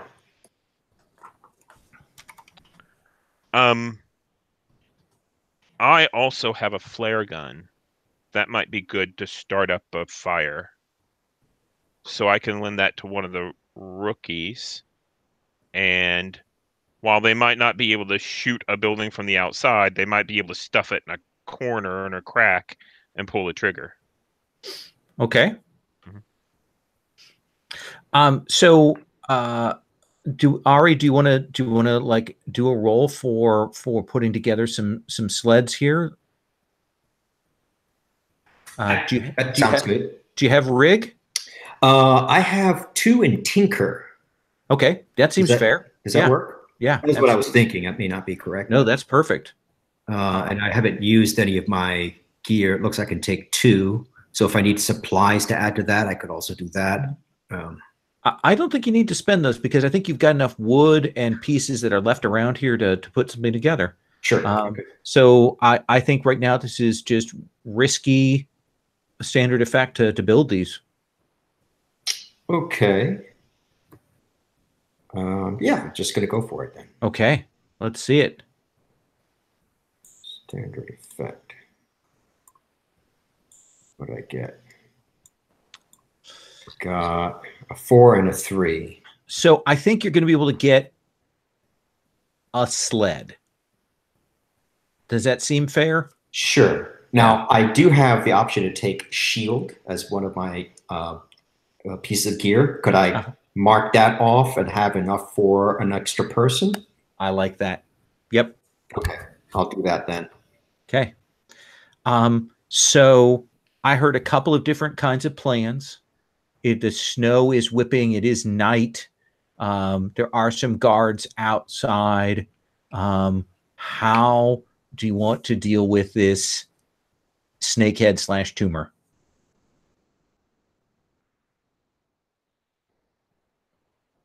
I hear things going boom. So Bear, you want to try and get in and do some sabotage? Yes, I am a saboteur. Okay. Do you have shoot? I do not have shoot. Okay. I have wreck and skirmish. So let me ask you this then. You've got 2 ways to get in and get to the house. You could maneuver stealthily to get in there, or you could just kill the guards. I would very much like to do the latter. Okay. Then I think to do this without making too much noise will be a skirmish roll. Okay. How would this look as a group action? If I do a group action and direct it, then we go up in scale as if we are more people. Oh, absolutely. Everybody can roll skirmish and then combine it together, and we can do a montage of murder. Oh, also, yeah. And when I push myself, this is like I leveled up and then I took another move. I'm not sure if I can do it just in the middle of the game. Absolutely, you can. Absolutely. Sweet. It says, I am known as Weapon Master even outside the Legion. When I push myself, I also gain potency in melee combat. I'm not sure what that means, but... well, normally it means when you deal with somebody who's like tougher than you, like an undead and stuff, you can fight them on their level. I see. Never mind then. Or like a badass like the Bandit King. You could fight him on his level. Oh, I can challenge him to a duel? Well, I mean, when you fight him, you will be as skilled as he is because he's a notable opponent. Oh, okay, cool. Can it also reference fighting a group of mooks? Yeah, absolutely. Level? Yeah. So let's have everybody. You won't need to push this one, but let's everybody roll a skirmish roll and do the group action. Risky? Risky, standard. Okay.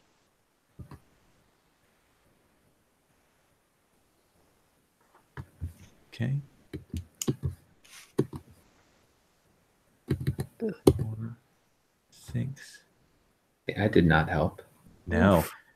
So, Stephen, you were leading this action, right? Yes. So you're going to take 1 stress. Okay. From the Chevalier. But your highest roll is a 6, right? So what's the shot we see of you, Nate, in this? The guards are outside. We get the montage of you taking out guardsmen. So what do we see you do? So I think that all night we've been keeping watch. The guards are now used to us coming in out of the door. And whenever we strike, we go out a crack in the back where they wouldn't expect. And so I'm kind of crouched at the doorway saying, you go that way, the guard should be there, and just, 4 paces, go that way, expect the next guard to come around the corner shortly, directing it. Yeah. So we don't see you do the stabbing. We see you doing the master calculation. And Chevalier, what do we see for you taking out one of these guards? Okay, I think it's difficult for Tyrius. He is not a hand-to-hand fighter.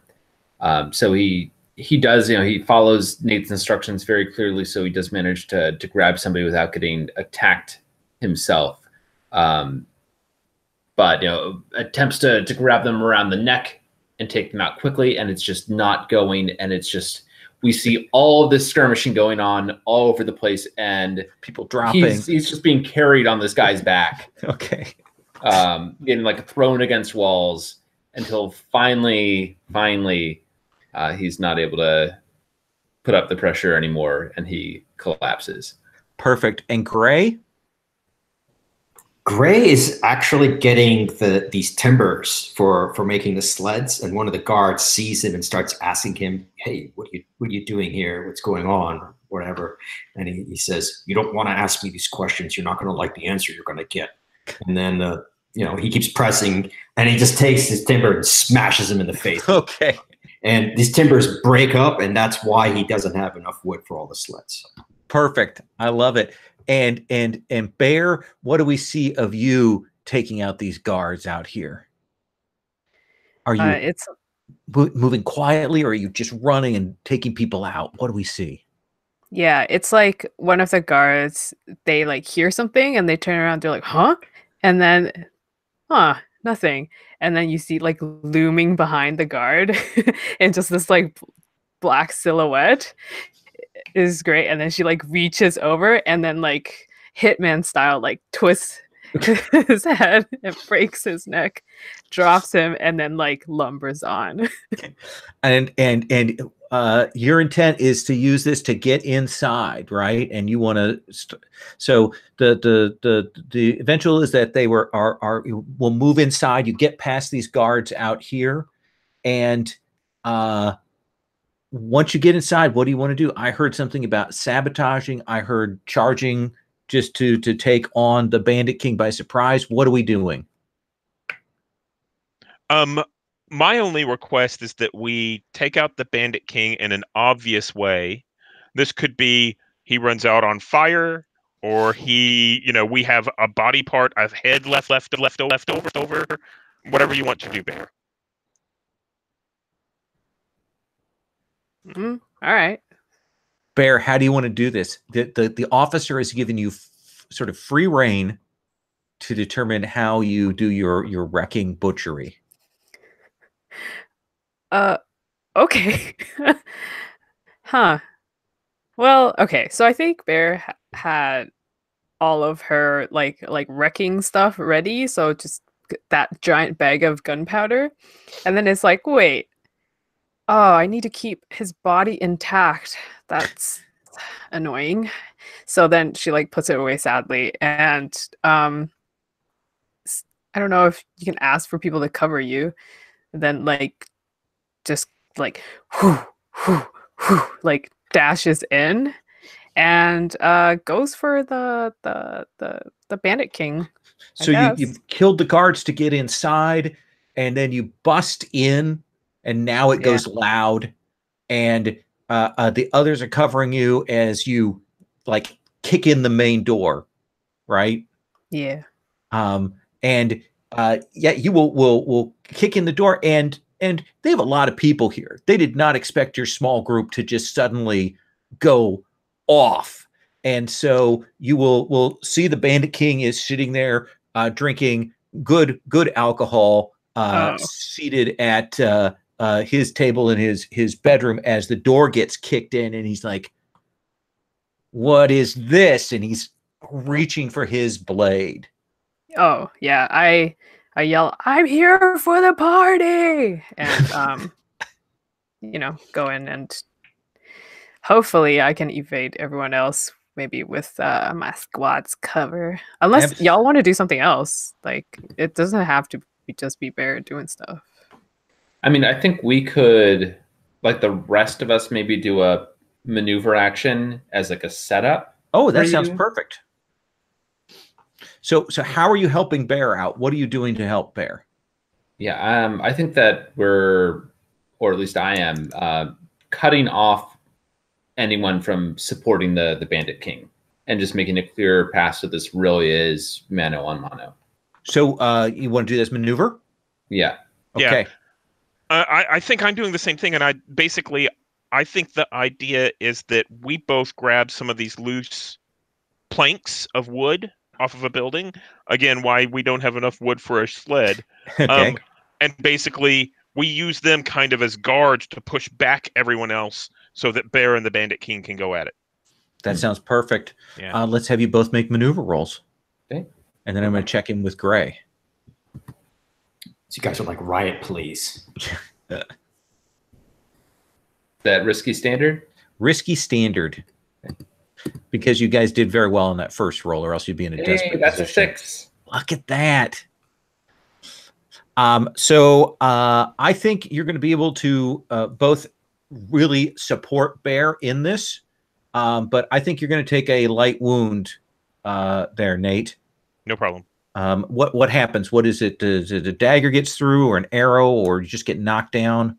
I think this is a there are nails, rusty nails that are left in this wood, and I have to push too hard into that nail to keep them back. Okay.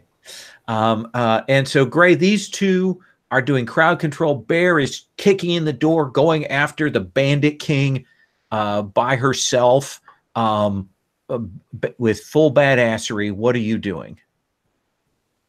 I have a climbing kit. Can I have climbed from the outside to get into the like get on the timbers so I can look down and maybe take a shot at some of these people that cause chaos? Sure. You want to do that as shoot? Yeah, so I'll mark off the climbing kit, and I'm going to use, I have a musket and ammo. Sure. I think you could probably take out, there's like some of these backup guards that are in one of these areas, and you can essentially get on top of them and keep them so Pinned that down. when you guys go to get out of here, you won't have as much pursuit. Sure. Let's have you roll that shoot. Okay. I don't have shoot, so I'm going to push myself to take a die. Okay. And how about a devil's bargain also? Well, what's the situation here? So I think you're taking on a big group. So right now, I think it's going to be a desperate standard effect. Mm-hmm. The devil's bargain is you've got a bunch of people you're dealing with. So I do think you're at least going to take a light wound from this. Okay. So I take 2 stress. I'm going to take the devil's bargain. I take 2 stress for pushing myself. That gives me 1 die. Yeah. So you get 2 dice. All right. Well, I have nothing in shoot, so it's just 1 die, right? So it goes. You get 1 die and then another die. So oh no, the other one. Do you want the devil's bargain to increase your potency or reduce it to risky? Actually, I want the potency to go up. Yeah. Okay. That makes more sense. Absolutely. So that's risky. So it'll be desperate. Oh, sorry, desperate, and then I'll roll 2 dice for that. And great effect, did you say? Yeah, the highest effect, large effect, however that is. And 1 die, I guess. Yeah. 2 die. Yeah, 1 die. Woo! So, yeah, that is. What does that look like? Tell me what happens. I think I'm trying to just do suppress fire from up on the rafters, and I end up doing a headshot, and that causes complete panic from his henchmen on that side of the. Yeah, they were asleep, they weren't on guard duty, and suddenly, boom, and there's brains everywhere, and they're scattering, and they're trying to pull themselves together, even as they're starting to hear the alarm from the main house. Bear, the Bandit King, kicks back his chair, drawing his blade. What do we see? What do you do? Oh, I realized I had never figured out what my weapon is. Yeah, what? I have a fine large weapon. What does that look like? What is it? The twin-headed sword, axe? I think it's a giant hammer. Okay. Probably. Yeah. So I take it. Sorry, go ahead. I like it. Nice huge hammer. Got that set. Yep. So that's skirmish. Are you pushing yourself to get that potency? Oh, yes. I am. So that's an extra die. And the others are assisting you. So you're in a risky rather than a desperate situation. So risky, great effect. Okay. Risky. Great effect. All right. Fingers crossed. Oh. And you took the extra die for pushing, right? Oh, no. I thought that if I were to push myself, it only No, it also gives you the extra die. So I need to re-roll with the 3 dice. Okay. Sounds good.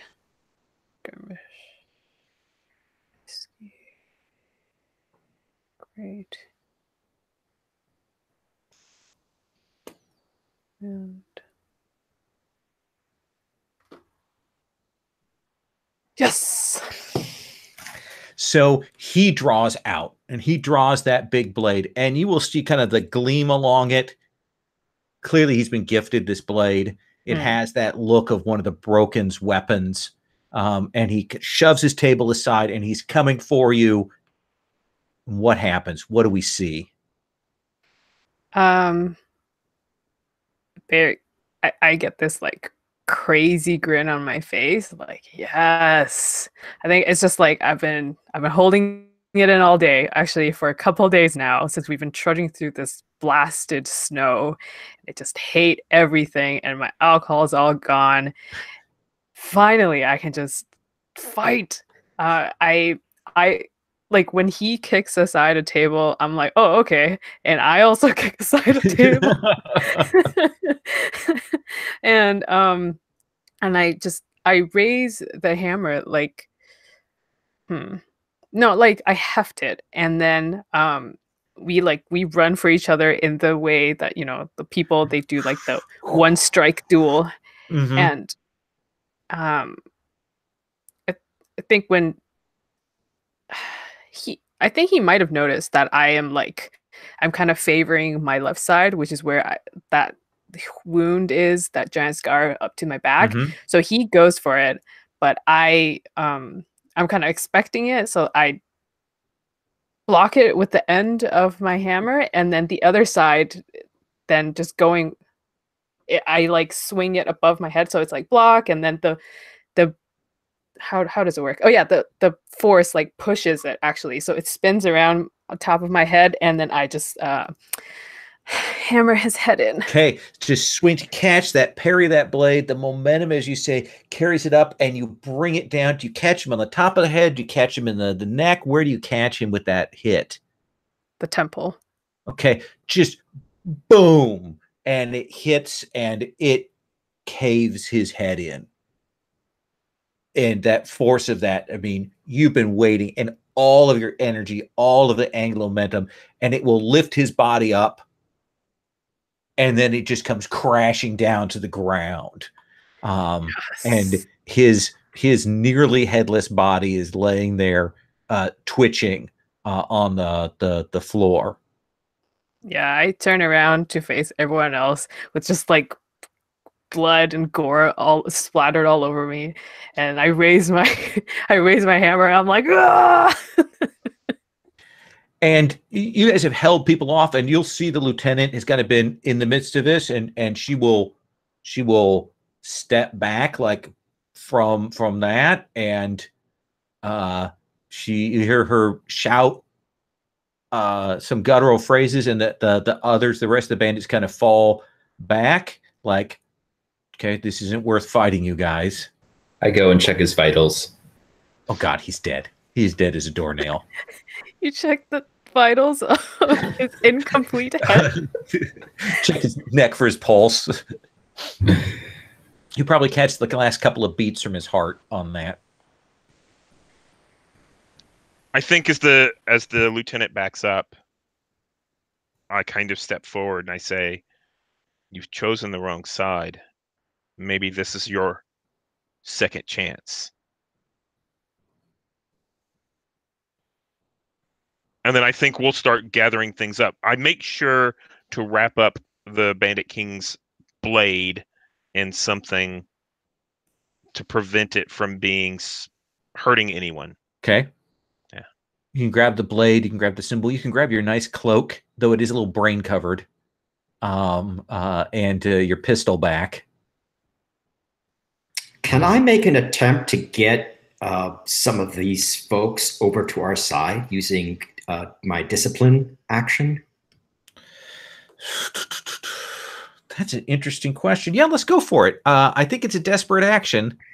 Yeah, so what I'm doing is I'm shouting down,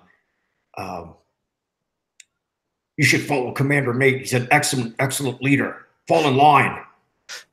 I'm shouting from the rafters. Let's have you roll discipline. I think you're at desperate, low effect.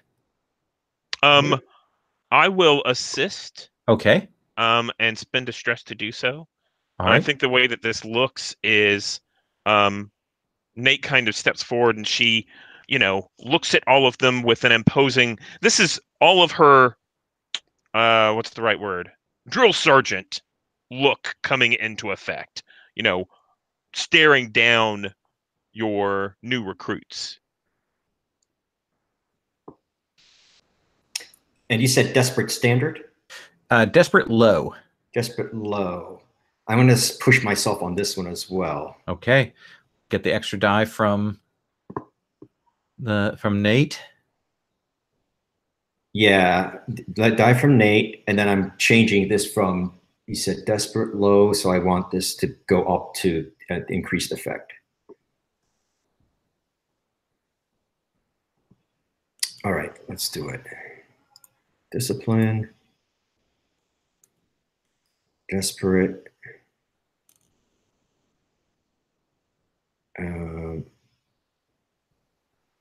To great, right? No, it'll be standard. Standard. Okay. And I'm taking 1 die. Him. Okay. Ooh, not good. Not good at all. So this lieutenant kind of whistles her people over and says,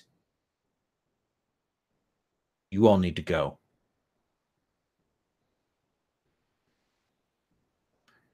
After you're done smashing his body to bits, you all need to go. And she kind of regroups them, like she does not kind of come with you. These people aren't going to go, but they're not going to try and stop you as you leave. But if you stay, you get the sense that this is going to escalate.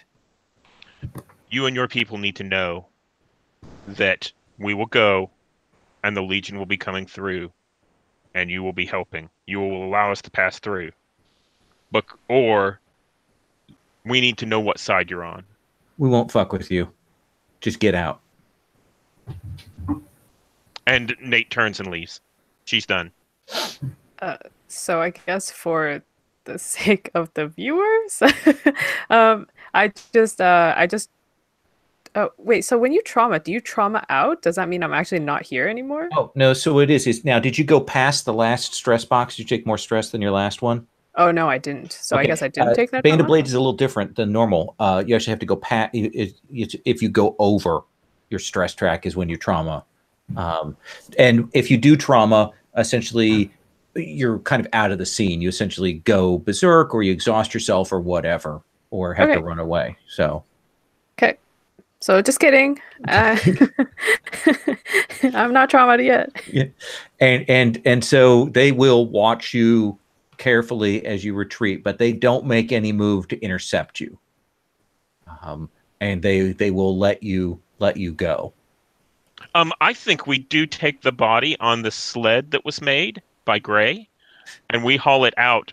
This is to return to our Awakened? Yeah. Okay. Yes. To Chosen. To our Chosen. Okay. And on our way out, I just make a parting warning to the lieutenant. I say the broken do not take allies amongst the living for long.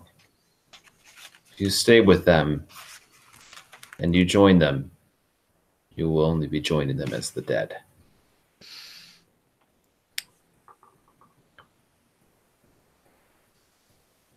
She keeps her mouth shut. She's clearly the earlier thing has hardened her heart, and the butchery that she's seen. But she does keep an eye on you. She does mark you. Maybe if you see her again, you would see a conversation there in the future. And you all can march back to the camp with this job successfully done. You gain +2 morale, +2 supply. And you actually gain, because you can steal from here some horses, you'll gain horses, 1 unit of those. They can pull the sled with the horrible rotting corpse on it. When we get back to the camp, I find the sign that we have that says "Days without a rookie dying," and finally place the 1 on it. Okay. Well, I don't know if his corpse would be rotting, since we're like charging through like you're true. Sub-zero temperature, right? No, it's just laying there, preserved, refrigerated. Yes. So you will return with a successful mission. The camp is everyone is pleased. Alana looks on this favorably. She will shatter that sword, touch it, and break it when you give it to her. And she will that symbol she will bend and melt down. Again, when she touches things with corruption, that corruption kind of bleeds off of it like black ichor and sizzles when it hits the ground. We have an engagement roll to do to test and see what happens with the other mission. So Do I here's the have- question. Yes. Oh, go ahead. Oh, go on. I was just wondering if I have one more information left Yes, to you do. add a dice to the engagement roll. That's perfect. Yes. So that'll be 2 dice. Yep. Nobody's wounded on this one. Yep. No. It is a supply mission. So, Quartermaster, did you spend food to help equip them? Let me make sure I have it. I believe I do. Yes, I do. Okay. And yes, I will. Then it's 3 dice for this engagement roll. Would Blackshot help? No. That Okay. was Blackshot helps on assault missions. Okay. Okay. Okay. I will roll. So a 4. Yeah. So you can choose for this secondary mission. You can fail the mission, or you can succeed, but 2 rookies die, and all specialists take level 2 harm. There's no consequence for failing this mission, correct? For this one, for the rescue supply one, it is going to cost you 1 supply. So 1 supply or 2 squad members die and red takes 2 harm. Yeah, let's fail it. Okay. So you aren't able to get those things. You aren't able to get a hold of them. But the group does come back intact. And they go to look at the board and they see that it's already marked with the 1-day thing, and they're relieved that they didn't have to be the ones to mark it down. And that's where we are. Let me ask you where you see your characters going. Let's do just a quick epilogue, though. This is a kind of a weird long campaign thing, so it's kind of weird to ask this. But let me ask, where do you see your specialist going? Where is Tyrius over the next few weeks? What do you imagine? Yeah, I think that, oh gosh, it's so hard to say with this game because I feel like it's designed for things to get worse and worse and worse. Mhm. But I think that he has a character arc that's bending toward hope. Okay. Turning away from a little bit of the cynicism and pessimism. Yeah. So I think that he starts taking it upon himself to really, like, more than anything else, watch out for the rookies and make sure that as many of them get through this whole ordeal alive as possible. And one of his proudest moments early on is as our first rookie, and I'm not even sure which one it is, but as they actually take on a specialist role and we gain our sniper for the group. Awesome. I like the idea of that. What about for Nate? Yeah, I think for the rest of Nate's story, I think what we see is the ex-rookie Gray wearing Nate's cloak, leading a bedazzled group into. We were headed to Skydagger Keep. Is that right? Yes. Leading this bedraggled group of what's left into Skydagger Keep, and then we see, it kind of zooms out, and we see, a cairn with like Nate's battle standard or something that's like on the high road just shy of it. Yeah. Oh, dark. And what about for Red? I think Red, who has been originally reporting to Alana about anyone who's corrupted, after his experience, saw the other side of it and grows closer and closer towards his own band, his own, this tight-knit group here.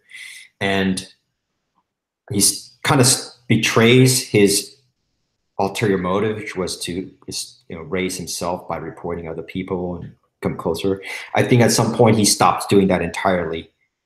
But he has, at some point, he confesses that he's done this, and it creates a really big problem for him. And he's arraigned by the commander of this, before the commander, and judgment is passed, but we don't know what happens. That's left to kind of a mystery. What happens? Ooh.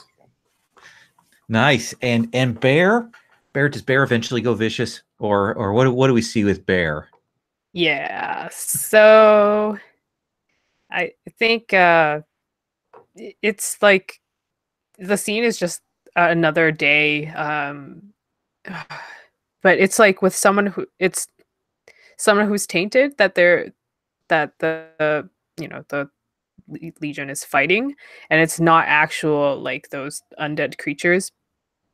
And once everyone has kind of like we've won and everyone has the situation under control, Bear just goes, she gets this look in her eyes, and she raises the hammer again, and it's like the camera goes up to the sky, and you just keep hearing sounds of like bone and flesh crushing, and then it goes back down, and it's like Red pulling Bear off of this now completely unrecognizable corpse while she's roaring incoherently, and there's like spit flying, and she's like, ah, and her eyes are completely red, bloodshot.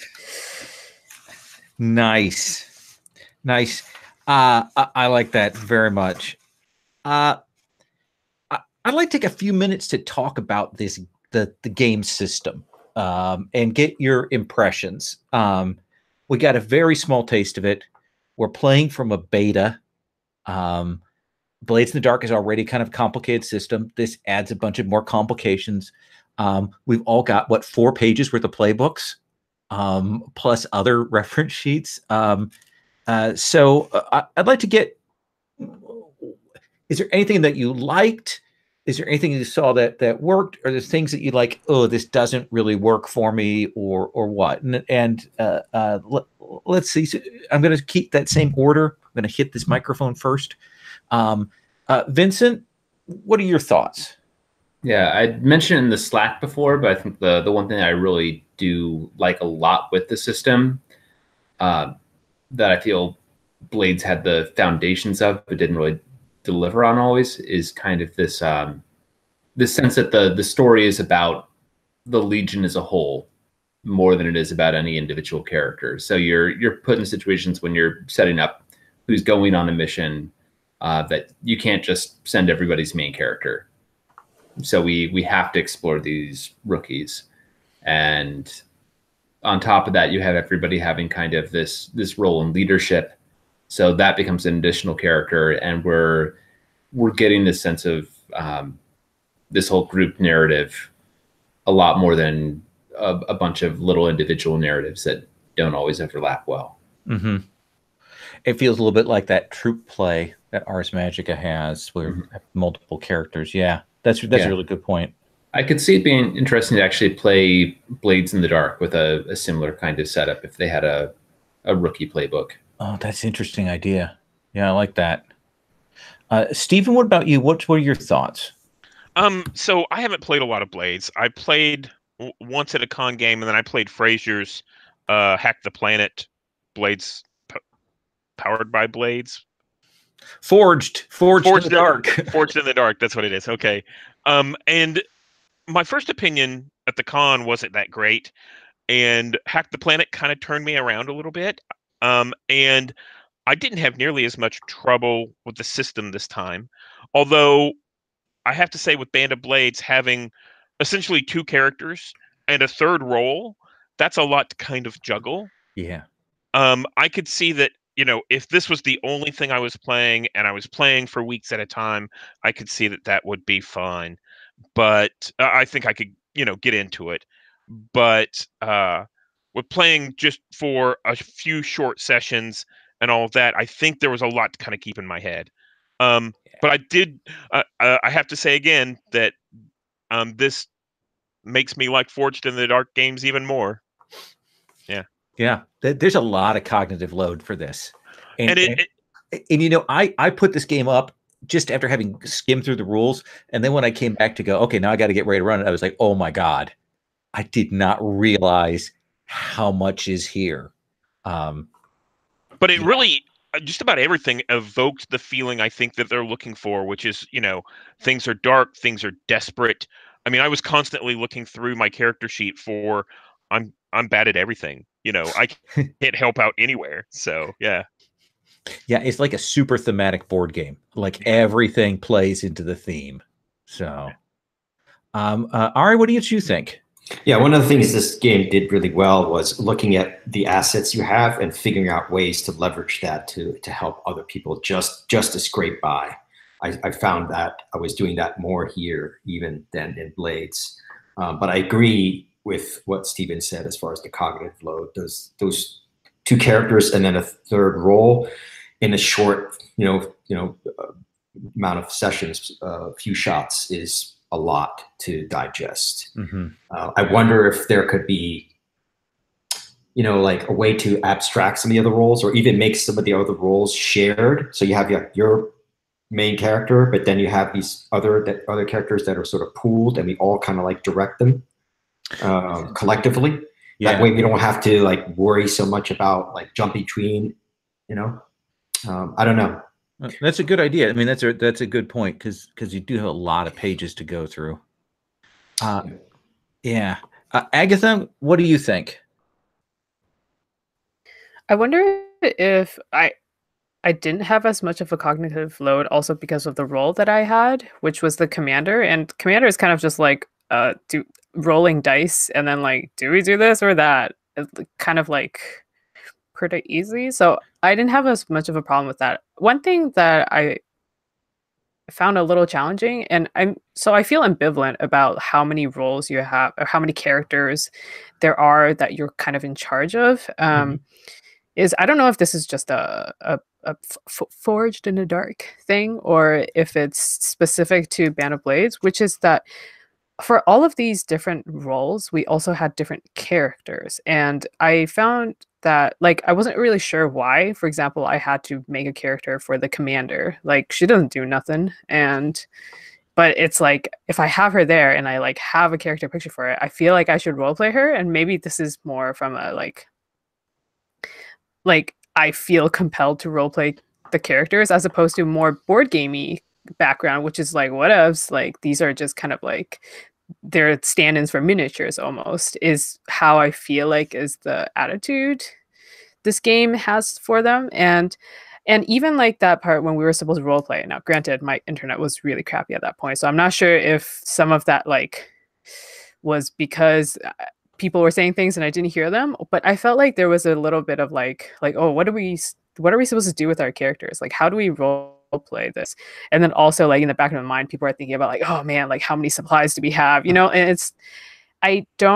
I'm not sure how to handle that switch between like heavy resource management and role playing, and how far to go in some of these. Like also, I'm not sure when I'm supposed to roll for something, for example, like consorting, or if I can just kind of role play things out. Like I don't know how to navigate the line. So I found that challenging. I think you're really right on the money there. I think one of the problems, one of the real challenges for me when I run Blades in the Dark is, even when running Blades versus this, is finding where to give people the space to role play.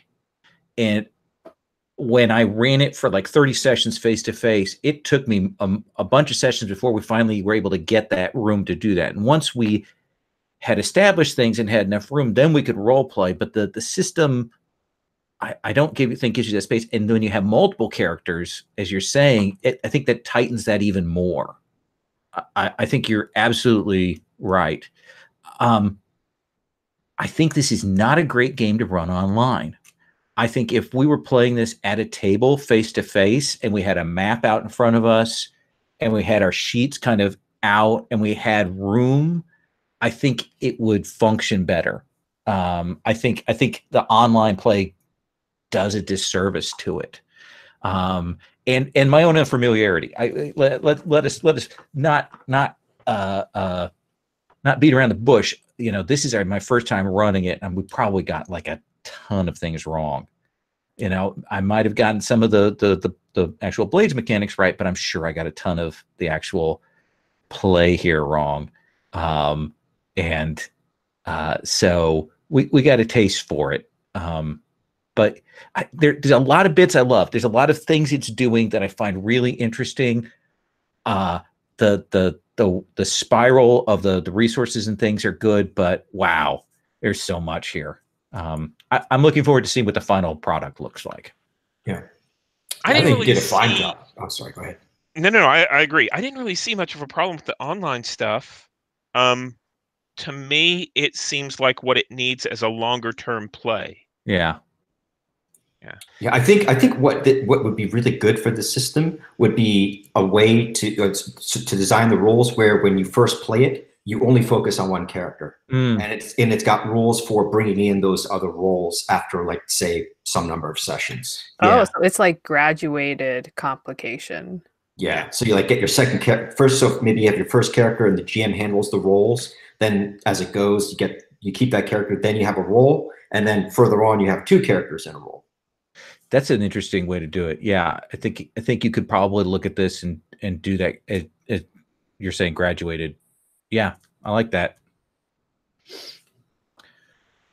Well, thank you guys very much for taking a chance on this. I continue on with my exploration of Forged in the Dark things next month with Scum and Villainy. So we'll see how that is.